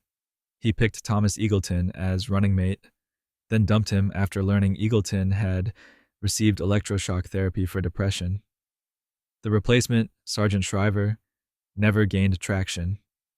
Nixon campaigned on peace with honor in Vietnam, détente with China and the Soviet Union, and domestic stability. He'd opened relations with China, signed arms control treaties with the Soviets, and appeared presidential. The economy was reasonable. Voters rewarded him massively. Then the cover-up collapsed. The Watergate investigation revealed systematic abuse of power, obstruction of justice, and criminal conspiracy. Nixon's approval rating plummeted. Impeachment loomed. He resigned in August of '74 rather than face certain removal. The landslide victory became a monument to hubris. Nixon had won everything and lost it all through paranoia and lawlessness, and the lesson that landslides don't grant immunity from consequences would be forgotten by future presidents who thought victory meant invulnerability. The presidential election of 1976 Jimmy Carter versus Gerald Ford. Jimmy Carter was a one-term Georgia governor and peanut farmer nobody had heard of. He ran on honesty, faith, and the promise, "I will never lie to you." After Watergate, after Nixon's resignation, after Gerald Ford's pardon of Nixon, Americans desperately wanted someone clean. Carter positioned himself as the anti-Washington outsider. Ford was the accidental president, appointed vice president after Spiro Agnew resigned in corruption, then elevated when Nixon resigned. He was decent, honorable, and burdened by Nixon's pardon, which he defended as necessary for healing, but which voters saw as a backroom deal. Carter won narrowly, 297 electoral votes to 240. The popular vote was 50% to 48%. Carter carried the South based on regional loyalty and evangelical Christian support. Ford nearly caught him at the end, but couldn't overcome the pardon. The campaign featured America's first presidential debates since '60. Ford made a disastrous gaffe, claiming, "There is no Soviet domination of Eastern Europe." It was obviously false. Soviet tanks had crushed Hungarian and Czech uprisings. The comment made Ford look confused about basic geopolitics. Carter's presidency struggled with stagflation, the Iran hostage crisis, and malaise. His honesty became perceived as weakness. His moralism felt ineffective. He'd won by promising to restore trust in government, but governing proved harder than campaigning. Still, in '76, he represented hope that democracy could recover from corruption. The bicentennial election chose healing over cynicism. It wouldn't last, but for one election, Americans believed in redemption. The presidential election of 1980. Ronald Reagan versus Jimmy Carter. Ronald Reagan asked one question in his closing debate. Argument: are you better off than you were 4 years ago? For most Americans, the answer was no. Inflation was over 13%. Unemployment was rising. Gas lines snaked around blocks. And 52 Americans had been held hostage in Iran for over a year, while Jimmy Carter seemed powerless to free them. Reagan was a former Hollywood actor and California governor, running his second presidential campaign. He'd lost the nomination to Ford in '76, but was back, promising conservative revolution, lower taxes, smaller government, stronger military, and optimistic nationalism. Carter tried to paint Reagan as dangerous, a warmonger who would start nuclear war. It didn't work. Reagan's sunny demeanor and "there you go again" debate dismissal made Carter look desperate. John Anderson ran as an independent moderate, pulling votes from both sides, but mostly from Carter. On election night, the results were decisive. Reagan won 489 electoral votes to 49. Carter carried only 6 states, and D.C., the popular vote, was convincing too, 51% to 41%. Reagan had flipped traditionally Democratic states across the industrial Midwest. The New Deal coalition was shattered. The Reagan Revolution had begun. Iran released the hostages minutes after Reagan's inauguration, a final humiliation for Carter timed perfectly to maximize the contrast. Reagan's presidency would bring tax cuts, defense buildup, confrontation with the Soviet Union, and conservative cultural transformation. The '80s belonged to Reagan, and it started with Carter's comprehensive defeat. The presidential election of 1984, Ronald Reagan versus Walter Mondale. Ronald Reagan's reelection campaign ran an ad showing Americans going to work, getting married, raising flags. The narrator said, "It's morning again in America." The message was simple: things are better, don't risk change. And voters believed it. The economy had recovered from the early '80s recession. Inflation was down, unemployment was falling. Reagan's optimism and strength contrasted with the malaise of the Carter years.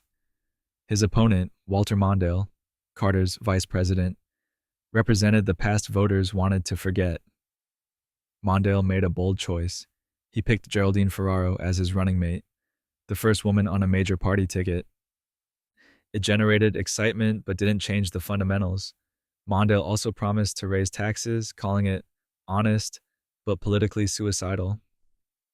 Reagan won 49 states, 525 electoral votes to 13. Mondale carried only Minnesota, his home state, and D.C. It was the largest electoral college landslide ever in a two-party race, and it wasn't even close. The popular vote was 59% to 41%. Reagan had won working-class Democrats, suburban voters, and almost everyone in between. The conservative movement had captured the mainstream. Reagan's second term would bring Iran-Contra scandal, continued Cold War tensions, and the beginning of the end for the Soviet Union. But in '84, the revolution felt complete. Conservatism dominated. Liberalism retreated. And Morning in America became the gold standard for feel-good campaign messaging. The revolution was complete, and Democrats would spend the next decade trying to figure out how to compete. The presidential election of 1988, George H.W. Bush versus Michael Dukakis. George H.W. Bush started the 1988 campaign 17 points behind Michael Dukakis. By November, he'd won 40 states and 426 electoral votes. The turnaround came through relentless negative campaigning that made Dukakis seem weak on crime and unpatriotic. The Willie Horton ad, actually run by an independent group, not Bush's campaign, showed a black man who'd committed violent crimes while on furlough from a Massachusetts prison under Dukakis's governorship. It was racially charged, devastating, and effective. Bush's official campaign ran similar ads hammering the furlough program. Dukakis tried to look tough by riding in a tank wearing an oversized helmet. The photo op backfired completely. He looked ridiculous. When asked during a debate whether he'd support the death penalty if his wife were raped and murdered, he gave a clinical, unemotional answer that made him seem cold. Bush promised to continue Reagan's policies. Read my lips, no new taxes. He ran as Reagan's natural successor, the vice president who'd learned from the master. The economy was good. The Cold War was ending. Why risk change? Bush won 53% to 46%. Democrats lost their third consecutive presidential election. The message was clear: liberalism couldn't compete with Reagan conservatism. Democrats needed to reinvent themselves. That reinvention would come from Arkansas, from a young governor who'd studied these losses carefully and figured out how to win back the middle. But first, Bush had to navigate a recession and break his tax promise, which would doom his reelection. The presidential election of 1992, Bill Clinton versus George H.W. Bush. Bill Clinton was a young Arkansas governor with a saxophone, a troubled marriage, and a message: "It's the economy, stupid." George H.W. Bush was a war hero who'd won the Gulf War, but couldn't explain why Americans struggling with recession should care about foreign policy triumphs. Ross Perot was a Texas billionaire who'd never held office but bought enough TV time to explain the federal deficit with charts. He dropped out mysteriously in July, re-entered in October, and ended up winning 19% of the popular vote, the best third-party performance since 1912. Clinton ran as a New Democrat, supporting welfare reform and the death penalty, distancing himself from liberal orthodoxy. He felt voters' pain, played Heartbreak Hotel on late-night TV, and connected in ways Bush couldn't. Bush seemed out of touch. He marveled at a grocery store scanner like he'd never seen one. He checked his watch during a debate. He couldn't articulate why he deserved 4 more years beyond "trust me." Clinton won 370 electoral votes to 168. Perot won 0 but pulled votes from both candidates, probably hurting Bush more. The popular vote was 43% Clinton, 37% Bush, 19% Perot. The Republican lock on the presidency was broken. The Reagan coalition had fractured, and Clinton would govern from the center, signing welfare reform and balanced budgets, proving Democrats could win by moving right. The party had learned its lesson from 12 years of losses. The presidential election of 1996, Bill Clinton versus Bob Dole. Bill Clinton should have been vulnerable in 1996. Republicans had taken Congress in 94. The contract with America suggested a conservative wave. The Whitewater scandal dogged his administration, but Bob Dole, the Republican nominee, was 73 years old, uninspiring, and running on a platform voters didn't want. Dole had spent decades in the Senate. He was respected, honorable, and completely unable to connect with modern campaigns. He resigned from the Senate to focus on the race, which made him look desperate. His tax cut proposals seemed like recycled Reaganism without Reagan's charisma. Ross Perot ran again, pulling 8% this time. His influence had diminished, but he still drew enough votes to matter. Clinton ran on economic growth. The economy, stupid, was working. Unemployment was low. The budget deficit was shrinking. Welfare reform had passed. Clinton had moved right enough to neutralize Republican attacks. Clinton won 379 electoral votes to 159. The popular vote was 49% to 41%. It wasn't a landslide by historical standards, but it was decisive. Dole's age became the unspoken issue. He fell off a stage at a campaign event, reinforcing concerns about his vitality. Clinton, 23 years younger, jogged, played saxophone, and projected energy. Clinton's second term would bring impeachment over Monica Lewinsky, but economically, the late 90s were prosperous. The Cold War was won, technology boomed, and Clinton proved you could survive scandal if the economy cooperated. The lesson, prosperity forgives almost everything, would echo in future elections. The presidential election of 2000, George W. Bush versus Al Gore. Al Gore won the popular vote by over 500,000. George W. Bush won the Electoral College by 5 votes. It came down to Florida, where Bush's brother was governor, where ballot designs confused elderly voters, where hanging chads on punch card ballots became a national obsession. Gore conceded on election night, then unconceded when Florida became too close to call. Recounts started. Republicans deployed lawyers. Democrats deployed lawyers. The Florida Supreme Court ordered recounts. The U.S. Supreme Court stopped them. Bush vs. Gore, decided 5-4 along ideological lines, ended the recounts. The 5 conservative justices ruled that continuing violated equal protection because different counties used different standards. The decision was widely seen as partisan, saving Bush's presidency. The final margin in Florida, 537 votes out of nearly 6 million cast. Nader pulled 97,000 in Florida, far more than Bush's margin. Democrats blamed Nader for the loss. Nader blamed Democrats for running a weak campaign. Bush won 271 electoral votes to 266.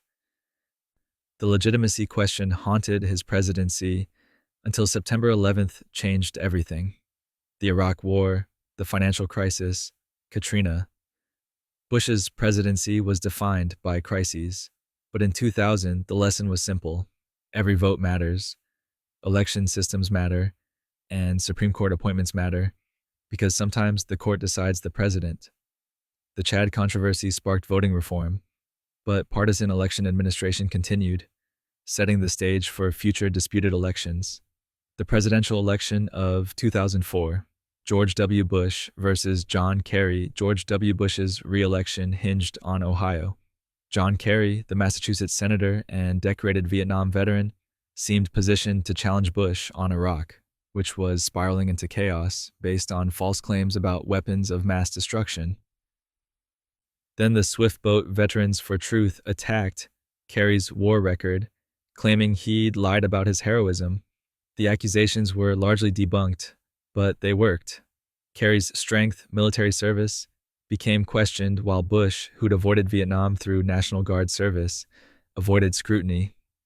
Bush's campaign ran ads showing Kerry windsurfing, shifting direction with the wind, calling him a flip-flopper. Kerry struggled to defend his Iraq War vote, which he'd cast in support but later criticized. His nuanced position seemed weak compared to Bush's certainty. The election happened amid terrorism fears. The Iraq War was unpopular, but voters trusted Bush more on security. Kerry won the popular vote in most coastal states, but lost the Midwest and South. Bush won 286 electoral votes to 251. Ohio's 20 electoral votes decided it. Bush won the state by about 118,000 votes. The popular vote was 51% to 48%. Bush's second term brought Katrina's catastrophic response, the Iraq surge, and economic collapse. His approval rating eventually dropped to the 20s. But in 2004, fear of terrorism and effective negative campaigning carried him through. Kerry never recovered from the swift boat attacks, proving that perception of strength matters more than actual service. The presidential election of 2008, Barack Obama versus John McCain. Obama ran on hope and change, promising to end the Iraq War, reform healthcare, and restore America's image abroad. His opponent, John McCain, was a Vietnam plebe and respected senator who looked old and uncertain when the financial crisis hit. McCain suspended his campaign to return to Washington for emergency negotiations, a move that looked panicky. His running mate, Sarah Palin, energized conservatives, but struggled with basic policy questions in interviews. She became a liability as the campaign progressed.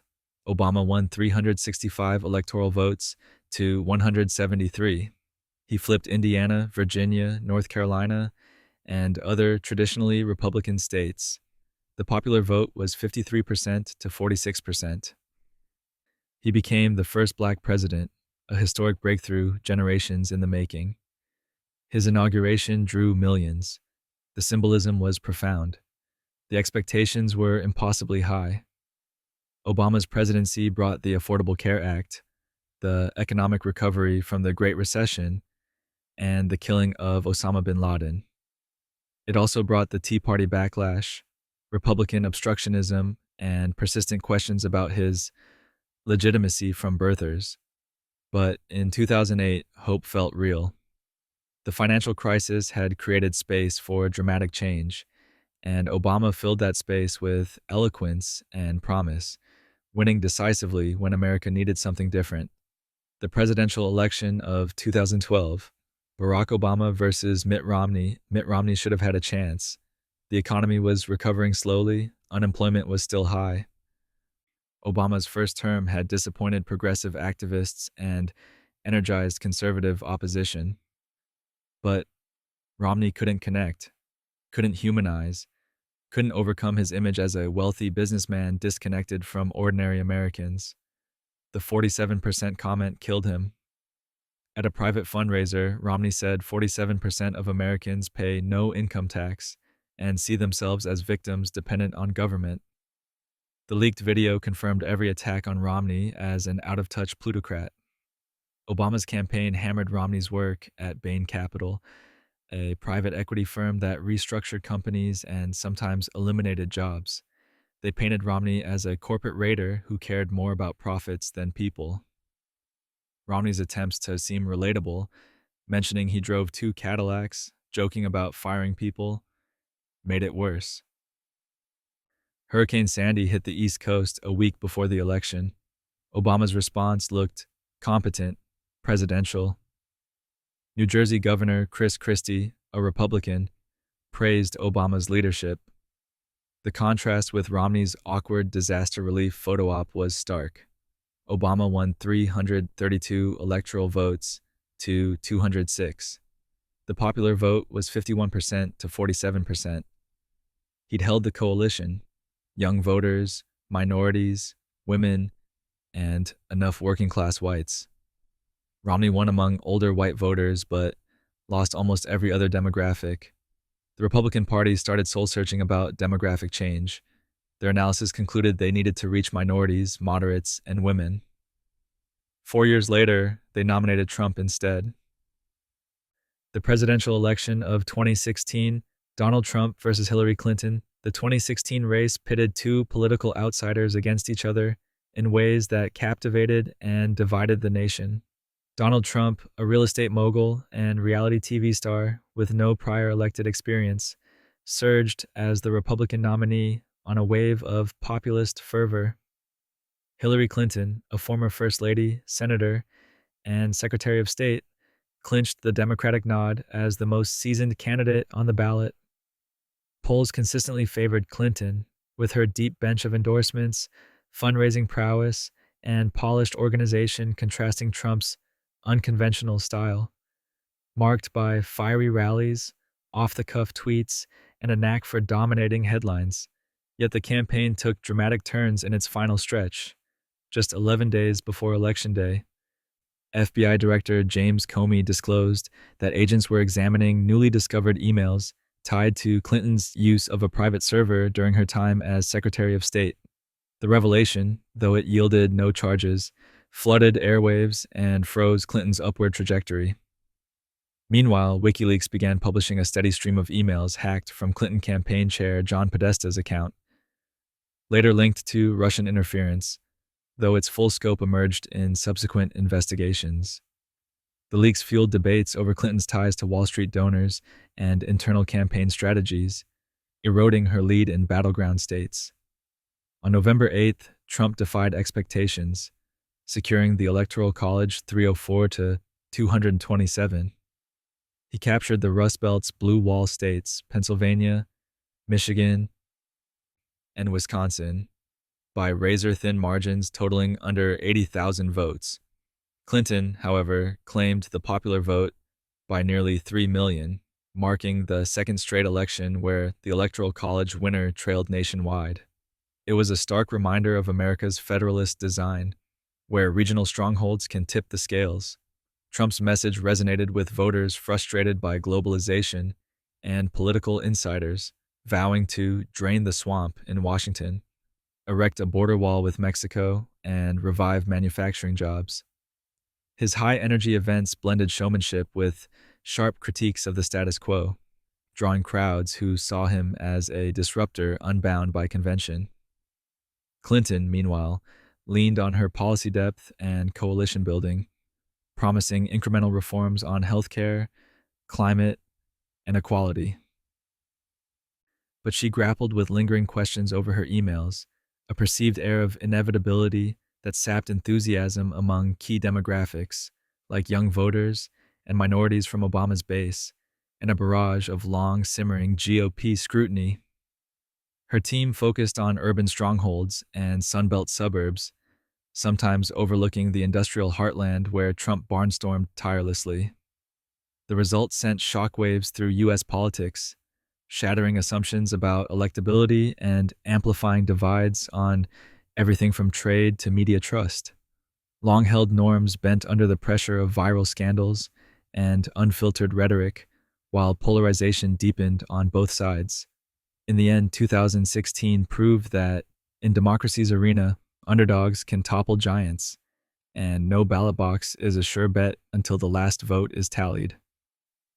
Joe Biden versus Donald Trump. Contest unfolded against the backdrop of the COVID-19 pandemic, which gripped the nation and claimed over 400,000 American lives by Election Day. Incumbent President Donald Trump sought a second term, touting economic gains pre-virus and a rapid vaccine push under Operation Warp Speed, while critiquing lockdowns and mask mandates as overreach. Challenger Joe Biden, a Washington veteran and former vice president, positioned himself as a steady hand, pledging science-driven pandemic management, unity after division, and a return to institutional norms. The crisis reshaped voting like never before. Mail-in ballots surged to accommodate health concerns and social distancing, with states expanding access and processing millions more absentee votes. Trump raised early alarms about potential fraud in these methods, urging supporters to poll watch and laying groundwork for post-election challenges, claims that would echo through courts and beyond. Election night unfolded in fits and starts, with initial tallies from in-person voting giving Trump edges in battlegrounds like Pennsylvania, and Michigan. As urban and mail ballots, often favoring Democrats, poured in over days, the maps flipped, building suspense that gripped the country.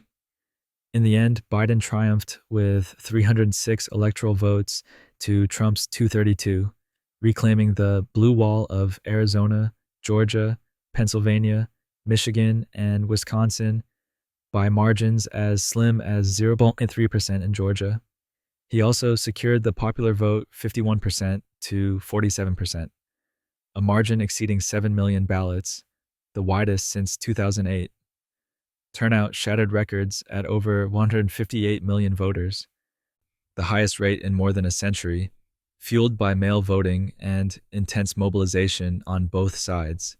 Trump contested the outcome vigorously, declining to concede and filing over 60 lawsuits alleging irregularities. Nearly all were dismissed for lack of evidence by judges across the political spectrum, including Trump appointees. State officials, from secretaries of both parties, certified the results, and the Electoral College formalized Biden's win on December 14th. Yet tensions peaked on January 6, 2021, when a mob of Trump supporters breached the U.S. Capitol during the electoral vote certification, halting proceedings and resulting in 5 deaths amid clashes with law enforcement. The siege, the most serious assault on the seat of American democracy since the War of 1812, sparked bipartisan condemnation and 2 Trump impeachments, the second for incitement, though he was acquitted by the Senate. Biden's inauguration ushered in a term tested by surging inflation, a turbulent Afghanistan exit, supply chain snarls, and a polarized landscape that showed few signs of thawing. Reflecting on 2020, voters weighed Trump's disruptive energy and outsider appeal against Biden's promise of collaborative governance, opting for change amid crisis. The election tested the resilience of democratic processes, from expanded voting to legal safeguards, and emerged intact, if scarred. 4 years on, with Trump mounting another bid and clinching a 2024 rematch victory, the cycle underscored a timeless truth. In politics, yesterday's underdog can become tomorrow's frontrunner, and no lead is final until the confetti falls.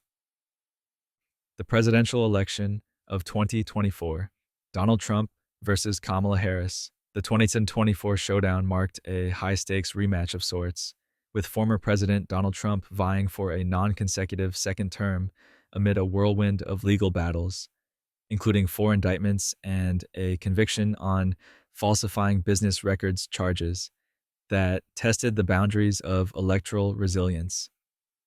On the Democratic side, Vice President Kamala Harris stepped into the spotlight after President Joe Biden's abrupt withdrawal in late July, inheriting a ticket with just over 3 months to pivot and rally a fractured coalition. Trump's campaign leaned into economic anxieties and border security, railing against inflation's lingering bite and record migrant encounters at the southern border. He pitched sweeping tariffs on imports, mass deportations, and a tough-on-crime agenda, framing it all as a battle against an entrenched establishment. Harris, drawing on her prosecutorial background and Senate tenure, sought to thread the needle, championing Biden-era achievements like infrastructure investments and job growth while carving out her vision for affordable housing, reproductive rights, and climate action. Her whirlwind tour of battlegrounds aimed to re-energize the diverse Obama-Biden base, but the compressed timeline left little room for trial and error. From the start, the contest was a nail-biter, evoking the razor-thin dramas of 2000 and 2016. Polls seesawed as debates crackled with zingers, Harris landing jabs on Trump's age and temperament, Trump countering with critiques of her border oversight role. Late surges in immigration rhetoric, amplified by viral clips of chaotic crossings, gave Trump momentum in Sunbelt states, while Harris countered with pledges for pathway reforms and tech-driven enforcement. Inflation, though easing from 2022 peaks, still haunted wallets, with grocery and housing costs fueling voter frustration on both sides of the aisle. When the dust settled on November 5th, Trump edged out a 312-2026 electoral college victory, the slimmest margin since George W. Bush's 2000 squeaker, flipping all 7 swing states: Arizona, Georgia, Michigan, Nevada, North Carolina, Pennsylvania, and Wisconsin. The popular vote split even tighter, with Harris eking out a 50.1% to 49.9% edge, less than 700,000 ballots nationwide, marking one of the closest finishes in modern history. Turnout hovered near 2020's record highs, a testament to mobilized bases on both ends.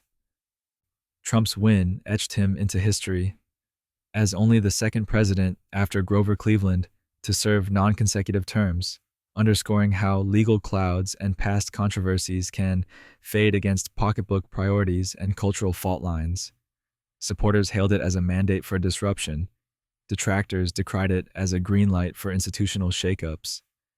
Harris's concession speech struck notes of resilience, vowing continued fights on key fronts, while her coalition's urban and suburban strength kept the national tally competitive. The handover unfolded smoothly this time, a deliberate contrast to January 6th's shadows, with bipartisan nods to process over partisanship. Yet Trump's return heralded bold strokes: vows of agency overhauls, loyalty tests for appointees, and tariff wars that could ripple globally. In the end, 2024 illuminated democracy's enduring pulse, voters sifting scandals and slogans through prisms of personal stakes, turning out in droves to affirm that no comeback is off limits. The real intrigue, as always, lies in the chapters yet unwritten: how a divided nation navigates the sequel. And that brings us to the present: 24 elections spanning 236 years, 46 presidents, countless scandals, a few assassinations, multiple wars fought during campaigns, and at least 3 outcomes decided by margins so thin you could measure them in hundreds of votes rather than millions. We've seen presidents win without the popular vote. We've seen candidates drop dead before the Electoral College even met. We've seen backroom deals end Reconstruction, Supreme Court decisions stop vote counts, and peaceful transfers of power interrupted by insurrection. We've seen landslides that destroyed political parties and squeakers that changed history by the width of a hanging chad. Through all of it, the chaos, the corruption, the occasional miracle, American democracy stumbled forward. Not always gracefully, not always fairly, but forward nonetheless, one messy election at a time. So, the next time someone tells you this is the most important election in history, just remember they've been saying that since 1796, and somehow we're still here, still voting, still arguing about who won and whether it was fair. Sleep tight, and be grateful you don't have to wait 36 House ballots to find out who your president is.